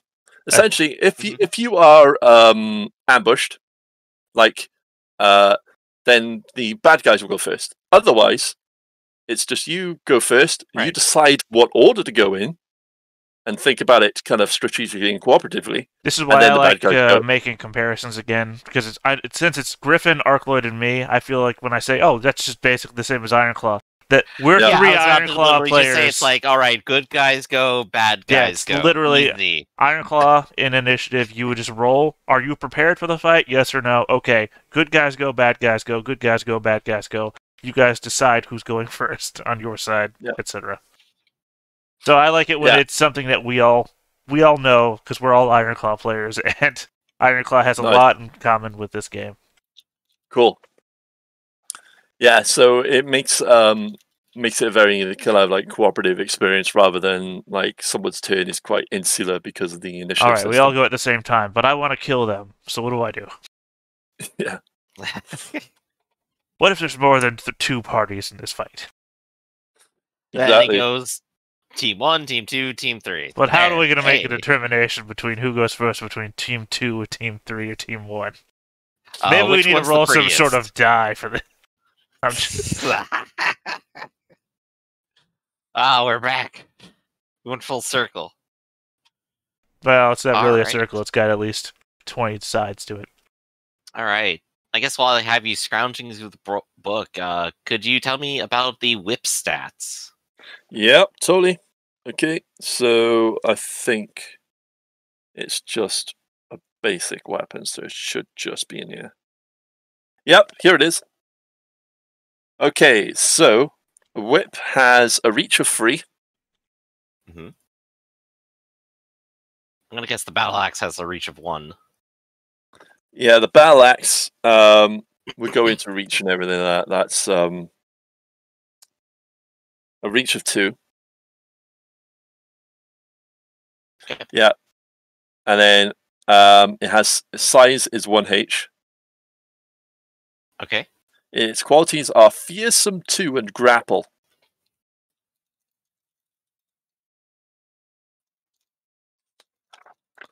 And fearsome. Very cool. Is just like it sounds. The attack spreads doubt and panic, inflicting mental damage as well as physical damage. The attack inflicts X mental damage to target for each effect rolled. So each Phoenix symbol or effect as it comes up on there will do mental damage as well as physical damage because they've just been whipped. That's the stats of that.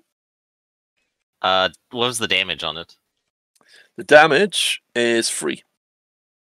Hey. What does Unforgiving do again? Unforgiving is the complicated one, which is if the target was affected, has been affected by an exploit action immediately before the attack was made, then this attack gains intense and vicious. And the exploit action is what? It's one of the things you can do in combat, and it's basically like blinding them and stuff like that. It's basically if they are compromised vulnerable in a kind of a way, like on the floor or something like that, then they gain the ability. All right. Because I was thinking of changing from the sword breaker, which is a parry weapon. Since I already have a shield, I don't really need a parry weapon because the shield can act parry in melee and ranged. I was thinking of changing to a I already forgot the name. To a Zybar knife, which is unforgiving too. Okay, so I'll now explain what reach means. So what reach means is it's the difference between like someone fighting with a spear and someone fighting with a dagger, right, in close range. So the idea is that if you're attacking and they're defending, like they're defending with a spear and you're just attacking with a knife, then it's going to be more difficult for you to get in close. So the reach kind of adds a difficulty step to depending on what it is. So let me get some examples. Well, thankfully, a Zybar knife has the same reach as a sword, so that's good. Yep. And like I said, I've got the shield, so I can parry with the shield. So says the shield description. So I'm covered. So most of the time, to attack someone, it's just difficulty 1, but then it's kind of altered by that reach. That reach based on the weapons they're having is because, like I said, like to reach someone that has a spear while you have like a tiny knife, that's going to be pretty tricky. But there are talents and stuff that obviously can get past that. Because I don't know. I saw 300 seemed pretty easy to me. To draw comparisons back to Hackmaster, we've gone through a few months of, well, I have these daggers and they're shorter than this person's sword. I guess I just get dunked on first. Well, they got to hit you before you hit them was the whole thing. Yeah. But I mean, again, shield. I get in range, do the 300 move, because I love how you equate everything these days to 300 when you come into weapons like this. Shield up to the spear, stab underhand with the other side. Yup.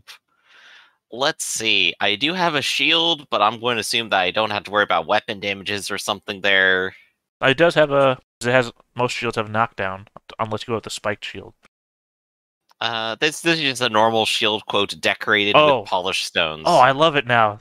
The combo. The shield has knockdown, and then...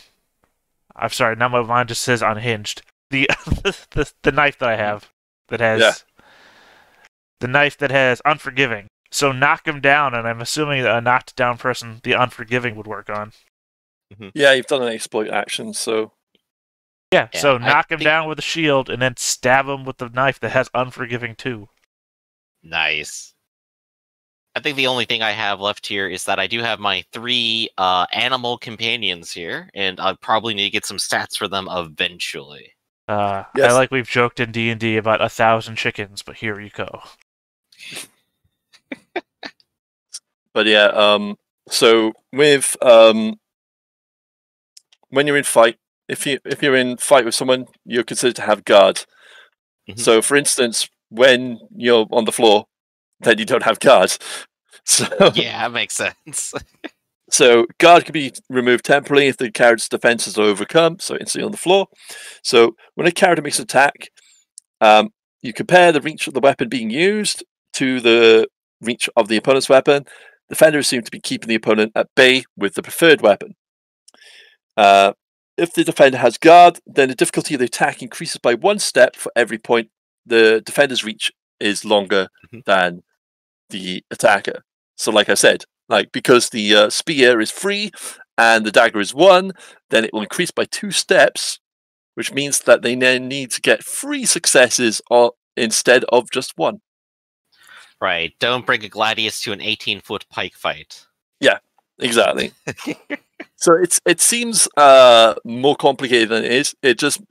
It makes sense because you're thinking longer weapon. If someone is defending with it, then they're going to hit me from further away before I get in there. Let's see. And what about using a shield? Let's say I'm not like bashing someone in the face with it. What does that get? It adds soak. So okay. Just like as a general thing, and where would I put this? So your shield. Let's have a look at what your character sheet looks like. Yeah, right now I got my full set of Brigandine, and I've marked Brigandine onto the armor section here, and increased those values to 2 to represent that it's active there. Yeah. So with shield, would I just add extra soak to literally everything? No, it's okay. Looking now to see. I'm assuming under armor qualities, heavy is the quality that I put there, right? Yeah. Can't see a location because usually you can put like shield. Well, shield is just the quality of the shield itself. Yeah. So I know I just had it up a second ago. Mm-hmm. Well, that was the one that lets you parry melee and ranged. Yeah, it'll be under armor. No, it's on page 153. Yeah. Shields are extremely effective at affording protection from a range of different attacks. A shield counts as having the parrying quality. A shield also allows the wielder to use the parry skill to make defend reactions against range attacks in addition to melee attacks. Further, if the wielder has guard, a shield grants the wielder X Phoenix symbol. I don't know what we're calling the symbol itself. Cover soak against melee and ranged attacks. Finally, shields may be sacrificed in order to avoid suffering a wound, as noted on pages 121 to 122. Yeah. So, yeah, that's what it does. Couldn't see where to put that on that character sheet, though. Two dice worth of cover soak? It depends on the shield that you have. Oh, sorry. I'm talking for myself in this instance. I have I just have a shield, a normal shield, which is 2. Same here. Yeah, because I don't know why you would pick the buckler at character creation. All right. Well, I mean, this is just like what I randomly rolled up, so I'm like, okay, cool, shield. Oh, okay. I picked it as one of my 2 melee weapons because it's listed in the weapons. All right, and because I was looking at the list while you said it, shield does the shield quality. Yeah. And then that was a question. Well, no, that's literally literally just what I read out to you just now. I know. It went in one ear, out the other. I even said what page it was on, Griff. 153. I don't have the book. But yeah, there's nothing you add to armor soak for that, though, right? That's just something you keep in mind. Yeah. Okay. The 2 die. Good. Is there a way on this sheet to just roll those Phoenix dice? Just roll. That would be great. Well, example, in the Star Wars game, we have a button in the middle that lets us roll any of the 8 different Star Wars dice the game uses. Since this game only has the 1 Phoenix die, it would be nice to just have a button. How many dice do you want to roll? They are just D6s, right? They are just D6s. 3 and 4s are blanks. Yeah, so it's easy enough to do once you learn. Mm-hmm. Like, all for beta, we had to just use D6s. Yeah. Let's see. Oh, I have a question. So the battle axe is actually an unwieldy thing, I think? Yep. That means that unbalanced. What's your brawn? 12. So you can use it one-handed. Yeah. Okay. So that's why I was saying I wish I had bigger brawn, because then I could use a bunch of these one-handed. Also, the tower shield you can use one-handed. Oh, right. Otherwise, just too big and heavy. Yeah. Yeah. So literally, you can march into battle, tower shield, and another weapon. Well, here's what you do. You have a bunch of minions. Have one of them hold the shield for you. Well, no, they're all going to be fighting. Also, there are talents I can pick up later on, which will make like shield walls and everything like that. Nice. Yeah, I am the general. My cheetah has enough strength for a shield wall, right? I give you better quotes on your car insurance. Save some time. I can't remember the jingle for the general anymore. You don't want to remember the jingle. Get it out of your head. Come to the general and save some time. I can't. Something no, like that. it's you Okay. infected me now. Okay, so to clarify what exploit means, it's an action that you can take. It's not. I was thinking of guard on people losing guard rather than the exploit action. Again, love it because Ironclaw guard is an action you can take. Yeah, so exploit is basically you take a standard action to find the weaknesses, the vulnerabilities in a target's defense. So if you've done that beforehand, then you can just use the unforgiving and just like go in and like, ooh, I noticed that person has like a gap in their armor, and I can just stab in there and get him right in the ribs. Well, on one hand, I'm disappointed that I no longer have the knock them down with the shield, stab them thing going on. But at the same time, I am the general. I'm probably going to be sending in waves and waves of my own men to handle the problem first. And in the meantime, I'll be in the back observing their weakness. So. Yeah, and you've got to do that on the next turn because like people will shift about and stuff like that. But yeah, your first attack before the end of the next turn gets the piercing 2 quality, and then you also get extra things. You get, if desired, you may spend 1 momentum to add from this test to add an extra bonus d20. Well, for example, like mine is Unforgiving 2. What does the 2 stand for in that? That's 2. Instead of 1 extra damage, there's 2 extra damage. Oh, it's just damage? Okay. So that's so unforgiving means and in this case, damage is actually the number of dice being rolled, right? No, that'd be actual damage because that'd be taken from the dice that's rolled. So when you get the effect, so unforgiving. Well, like I've already, like the last time I already rolled the Zabar knife. It's the last thing on the roll. So technically, I would have dealt 5 damage with 1 effect. Yeah. All right. Onto the right arm. Yeah, which will be pretty bad.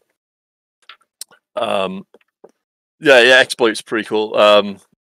I think I will do a handout of like all the different actions you can do because like there's a lot of options that you can do.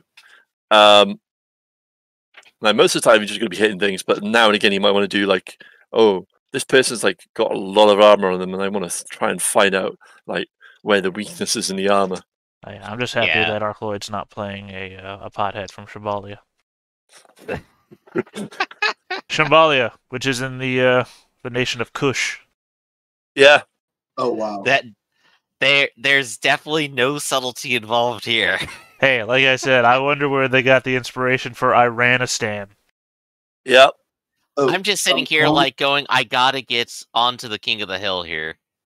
I was very bad at keeping track of like where my talents are coming from.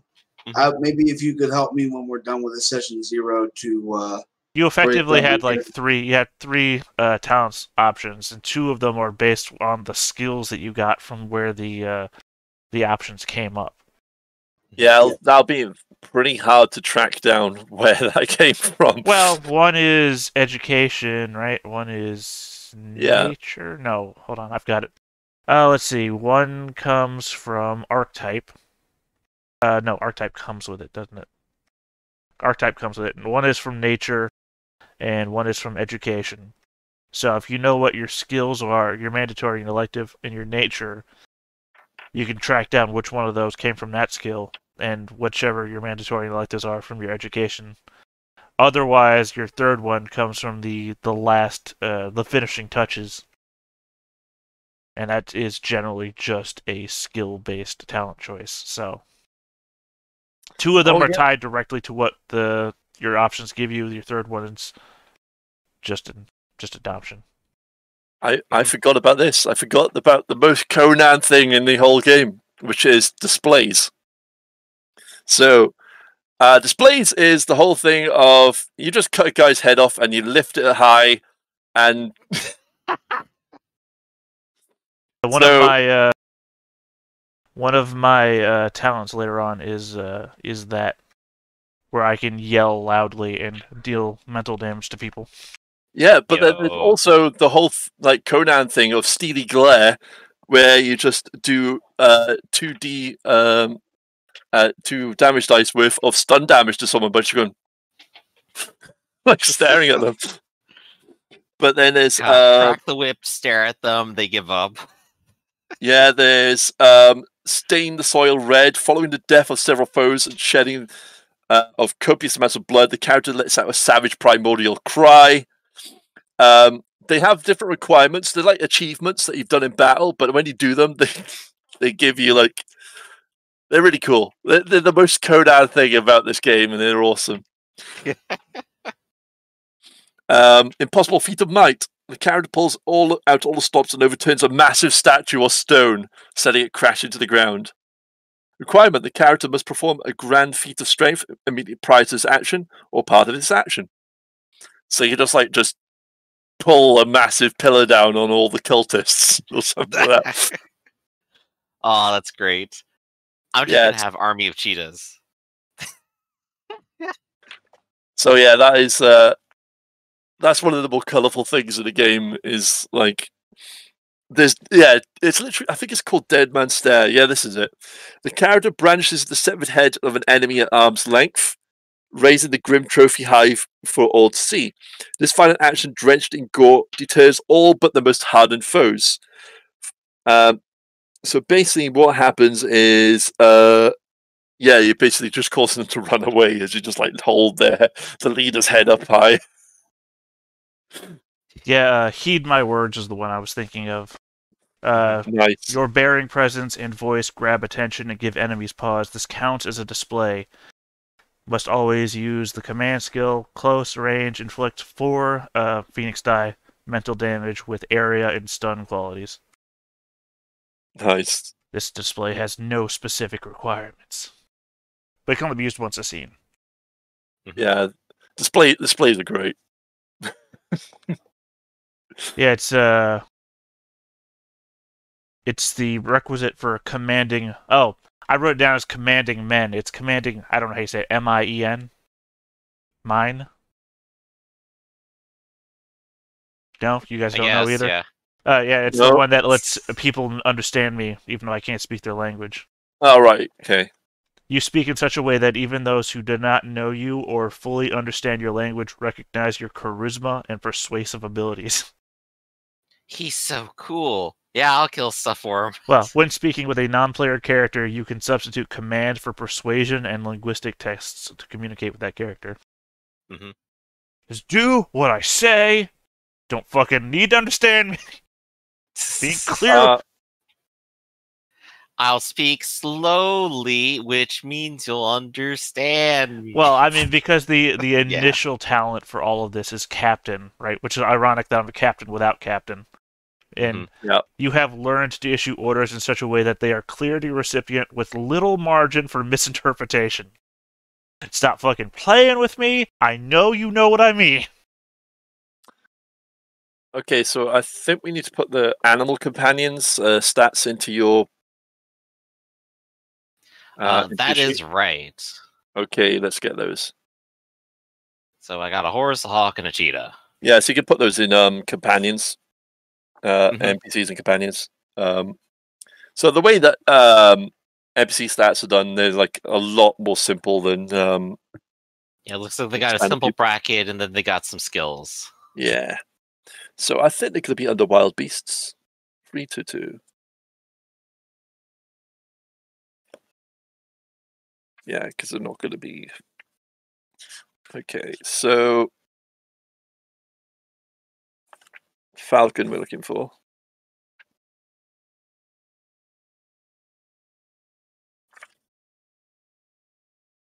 What horse is it that you have? Is it a riding horse?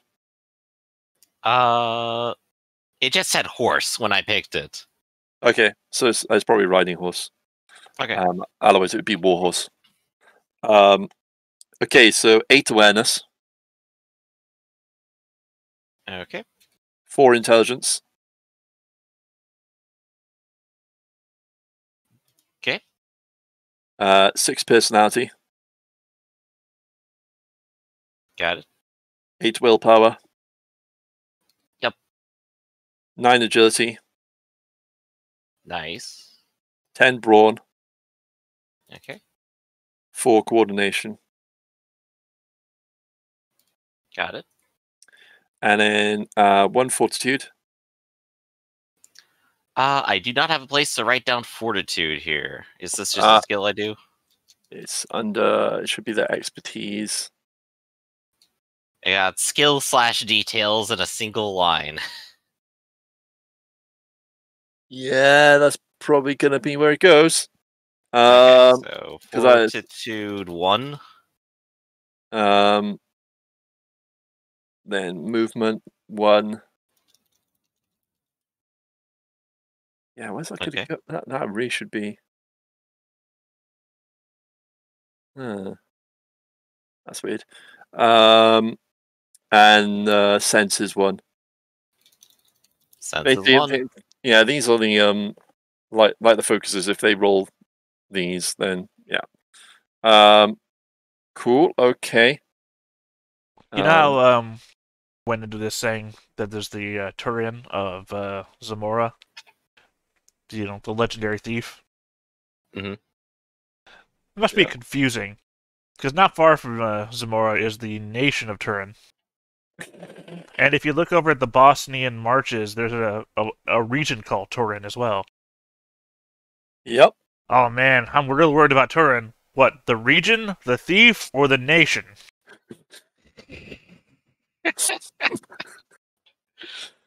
All of them? Okay. What happened to Torin goes to Torin. On his way to Torin. Alright, so I still got the hawk and the cheetah. Yeah, this is going to be interesting because I've just noticed that. All right, so there's no place to put its armor and its resolve, and there's no place to put its attacks. That's weird. There really should be places. Yeah, when I hit damage, it's going to ask me for the number of dice for it too, so... Oh, right, okay. Alright, that's probably going to have to be written somewhere. Right. I guess we could just go ahead and work on this later and like get some stat blocks here. Yeah. And try to work it out. What I might have to do is just like have them as handouts and then you just roll the dice. Yeah, that would probably be a good one. Yeah, I'll do that then. Okay. We'll do those later then. Yeah, no worries. Limitations of Roll20, I guess, or whoever made this character sheet didn't think of animals. Think of the animals, come on. Alright, so what do we have left to cover then? Let's see. So essentially, we've done the character creation. That is now done. Well, I had to go over my tragic past and all that, Okay, yeah. and look up what that was. Oh, I did some changes in my character. I went back over into the character generator and was trying to keep track of things better. It didn't work out, but I still picked the same ones that mattered. And you remember that band of brothers that I survived that glorious battle with? I'm the only survivor. Yeah. Right. I survived the massacre. Ah, yes. Basically crawled out of a mass grave containing all my friends' bodies. Okay. Good start to the adventure right there. No psychological damage. Yep. Okay, so yeah, now we got to think about how we're going to group you all together. Well, clearly, our fine, upstanding military commander has hired an assassin for some reason. I'm not a fine, upstanding military commander. I'm a bandit king. Oh, then of course you would have an assassin in your employ. Okay. Well, better to hire one than have one used against me. Then you've also got... Okay, I think I've got... Alright. I'm guessing you're very interested in treasure. Oh, of course. Okay. I am from 'Cause then- Zamora. Yeah. The lure of treasure compels us. Yeah, well, that's the standard Conan story is someone hid of some treasure somewhere, so Conan goes off to go find. so, so yeah, that's what I'm thinking is that he's basically hired you all on because he's got this map that's going to lead him to this great treasure. Conan has? Oh man. No, you. Well, no, I'm joking. You said the story of it's always Conan has here's a treasure. And he goes and at the end he said, so he's found this map. It's like, oh, Conan found a map. Yeah, he's called Conan, but he's actually just another random dude called Conan. Yeah, that might be. It's a popular name. Yeah, so. I mean, sure. Well, it's gonna be the next book, right? Conan the Bystander. Hey, there's Jesus over there. Conan the Beggar. Next book. That's one thing I wanted to think about is what time period this is actually going to take place in, because during the Conan, because Conan is a part of the setting, but what I was thinking of doing is having him as Conan the King. So like all his stories have already gone, and now he's just on his throne. Guys, can't interrupt you in any way. Guys, Yeah. we're gonna be the people that kill Conan. I think we overestimate ourselves there. Just imagine any traveling scene, the background music that plays in any traveling scene in Conan or Red Sonja. Mm-hmm. Yeah. Yeah, how canon for the setting is Red Sonja, by the way. Oh, Red Sonja is okay. So the Red Sonja that's in that movie is not a Howard creation. It's some weird bastardized thing. Well, she's got her own comic book series. I mean, it's clearly she's got to be canon somewhere. Yeah, she's canon to those comics. The real Red Sonja is a historical epic that Howard wrote. That's like in like medieval France or something like that, and it's spelt completely different. But I guess when they were kind of like going through Howard's like properties and stuff like that, they was like, "Oh, this sounds like an interesting name. Oh, she has red hair. Okay, we'll make a weird movie that has absolutely nothing to do with it." Is Dark Horse still publishing Conan, or is it Marvel now? No, it's gone back over to Marvel, and okay, so he formed the Savage Avengers, which had like the Punisher and random things in it. There was like a random moment where Scarlet Witch went back in time to the Hiborian Age.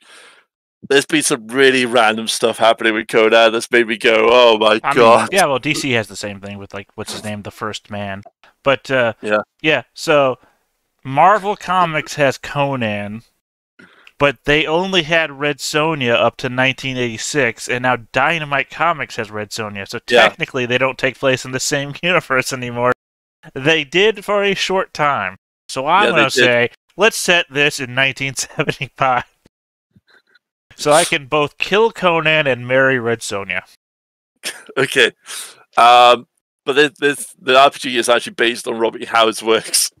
And Red Sonja does not. Red Sonja is meant to be Hyrcanian, and Hyrcanian are the Mongolian people. That is what they say in the movie is that she's from Hyrcania. Yeah, so, but, yeah, it's kind of weird how Red Sonja came to be what she is when the story is completely different. And even the name is spelt different. But... That's right. My first lieutenant's name is Red Sonja, and she just happens to look like the woman from the movie.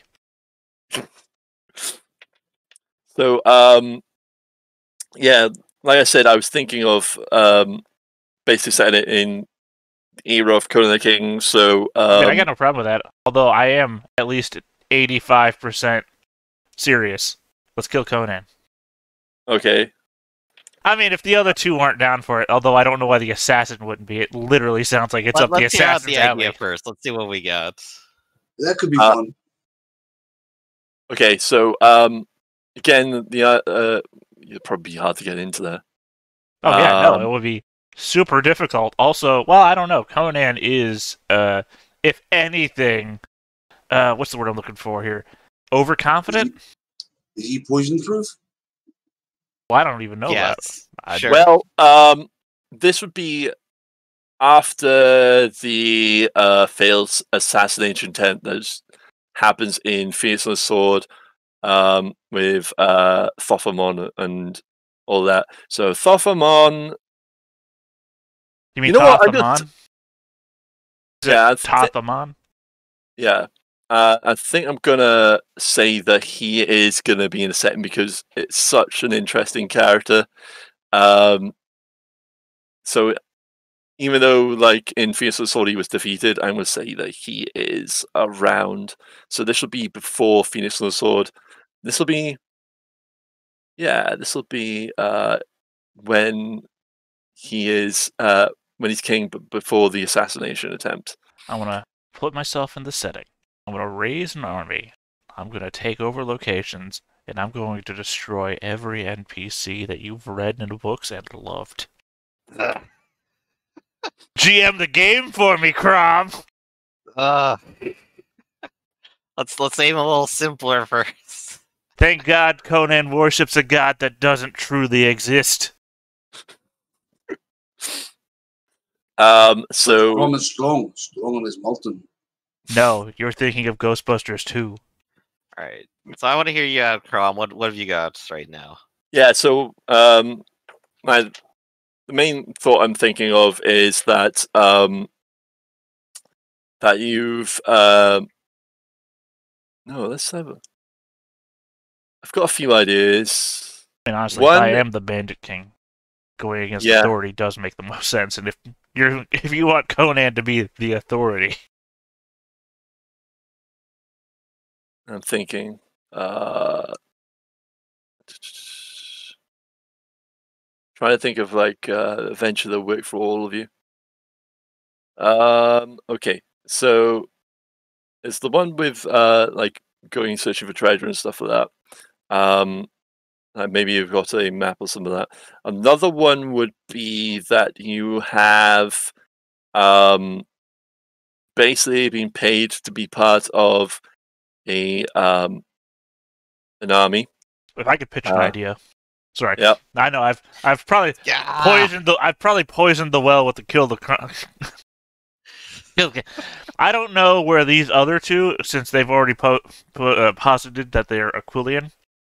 Aquilian, yeah. If they wanted to start closer to Zamora, for whatever reason, there is the mall. There is definitely where I'm a mall. going. Yeah, and you have the oh shit, was it Serpent something in the mall? Okay. Where adventurers go and find, rumors and whatnot towards treasure and everything like that. Mm-hmm. And I think it would make more sense if my 15 guys were actually from the region that I'm from. Yeah. I'm just pitching ideas here. If you want to go with the treasure hunting idea, the serpent, whatever, at the mall, because the mall is like hardcore. Yeah, I've also, I was thinking of Zamora as setting it anyway because Zamora is such an interesting city, and also, yeah, you might end up in the desert then. So there's horses. Okay. Maybe I should trust the camel. No, it's fine. Zamora, you'll be fine with the horse and stuff for that. Yeah, I've got an idea. I think we will go with the idea that you have basically found work through the inn, and basically signed up with him for something which I'm going to work out. I have a few ideas, but that'll probably be spoilery if I start talking about that'll be how you all get together. As for the actual story, well, we'll find that out through gameplay. That's not how you say it. Come on, you know how the movies all end. All of them. But that was a tale for another time. Oh, God. Yeah, yeah, okay. But I didn't even start the session with Noah Prince yet, so there we go. That's for the next time. Noah Prince, between the times when the oceans drank Atlantis, blah, blah, blah, blah, blah. You know we're going to start every session with that. Da, da, da. Oh, shit, I was going to start doing for some reason in my head, I was starting the travel music for Conan, and it was going right to Rocky. What? Oh, yeah, I got the first couple of beats out, and it was da da da da da. The brain goes what the brain goes. I don't know. I'd love to see a Rocky and Conan movie. Yeah, it's called Expendables. Yeah, it's yes. You're sort of right. Come on, Conan, we gotta trade. We gotta run up the steps. The steps represent adversity. What's best in life? A one-hit punch. A jog through Philadelphia. And Oh the my God, limitations of the women. Are the are the bad Arnold accents coming out? Are they? I'll be quite honest. I woke up this morning literally practicing like a bad Arnold impression, specifically for like, I'm just gonna do a dumb barber. No. Yeah. Y'all get to the chopper. You got to get out. It's not the tuber. Wait, that's not even close. No. I feel like I thought Arnold, and then I went Swedish Chef. You did, yeah. There's some crossover. Okay, I think we've reached the end of the session. Actually, I do have one actual serious question. What do I do actually about my toughened minions? Okay, so it doesn't look like they're going to be. So I'm going to get the stats for the toughened minions. They all have the same stats essentially because they'll be toughened minions. Yeah, because I was looking through the book and it's like there's a bunch of like the closest thing I could see was like guard sergeant. Yeah, because that's a toughened minion and it's like that's the closest to a military guy. I can make my own as well. Right. So you want them to come from Zamora, right? Yeah. The same place. Okay, yeah, I'll make them myself. There are a bunch of guards and hired mercenaries and thugs in Zamora, so yeah. I'm just saying that out loud as opposed to random thief from Zamora. You're laughing, Griff, but it is like if I threw a rock, I'd probably hit a thief. Yes, yeah, probably. Well, yeah, especially because it's like the whole it might be your expertise, but it's not your occupation sort of thing. Like Zamora, City of Thieves would be another name for it. A wretched hive of scum and villain. Wait, wrong movie. Well, I think it's Zamora, the Wicked City. I can't. No, that's is that the Spider City? I've already forgotten. Well, there's like the three main cities in Zamora. One is the Spider Den, and the other one is apparently Zamora like it was when it was better. And then you have Zamora. I want to say the Wicked. I can't remember. I think it's the Wicked City. Yeah. Because the other one is like corrupt, but not as bad as Zamora. And then you have even less bad, but newer Spider Cult City. So. Oh yeah, the Spider Cult, which is totally not a spider from the Plateau of Leng. Yeah. Well, it sounds very friendly. Hey, back when I was pitching to be a sorcerer, I wanted to be from that Jade City, which has a giant spider with a living god in it that kills people and eats them during the night. So nice. We know how to bind this god into mortal form, but we don't. We here at Know Your Role like our dark obsessive cults. Well, we don't because we're afraid that if we bind him into mortal form, he'll just get mad at us and kill us anyway. It's like, oh, I love this city. I want to be from here. Okay, so yeah, so like you're all coming from Zamora. That's great. Yeah, if you want to read more about Zamora, I highly recommend reading Tower of the Elephant. Also, 212, the core book. I think it's 212. Yeah. Yeah. Well, Tower of the Elephant, that's about the sorcerer. You know, that's literally Yeah, the but one place you don't go in Zamora. What are you talking? Yeah, but it also has the introduction to. It starts off the introduction in the mall. That's what I was talking about. It's like kind of that bit. But yeah, don't go to that tower. I mean, I mean, not and I unless you could want run that. I could run that as an adventure, actually. I mean, well, sure, that would be. Oh shit! What was the joke cartoon of Conan of Barbaria? Something of Barbaria. Got me on that one. I know you guys know I it. mean, the one I'm remembering is this one. Korgoth of Barbaria. I don't know what you're linking. I haven't seen a link anywhere. It's coming. It's coming. Ah. Come on.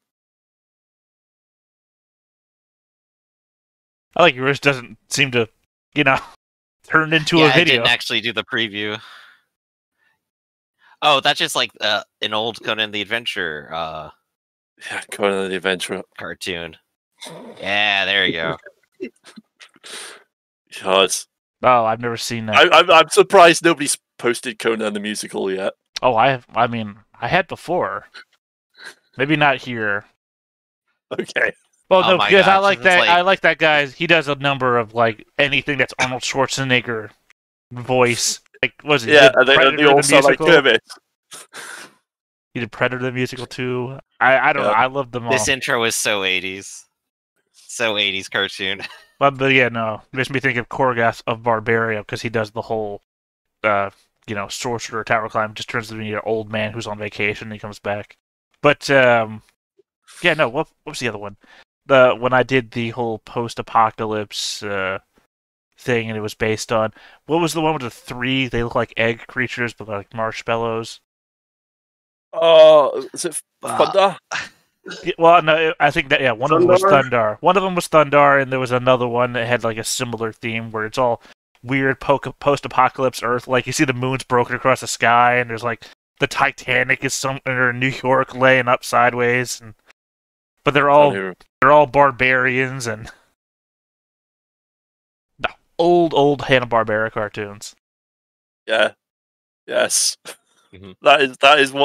That is where this conversation has now gone, and now we've lost all the viewers.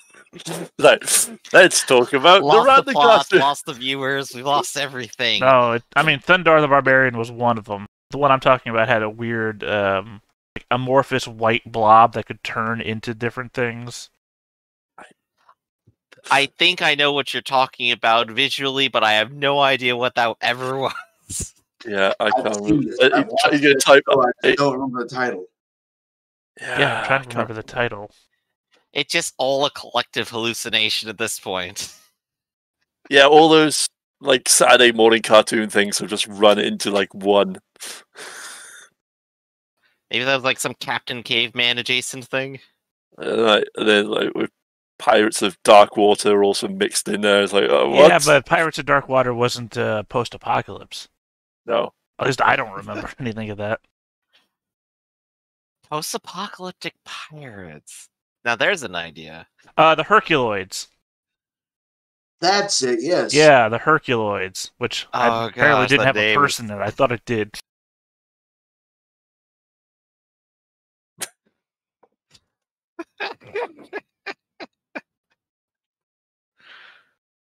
Oh gosh, they're just all blobs. Well, it was Hanna-Barbera. I called that. Yeah. All right. So, what other piece of media do we want to cover? I don't know. I think we have reached the end. I think we have. All right. So now that we've gone all the way to Hanna-Barbera, what do you want to end off on? What's our ending note? Right. Okay. So I guess the ending note is just that, like obviously, like we'll be starting next week with session 1. We've done our characters. We got them all ready to go. I dropped that on the floor, and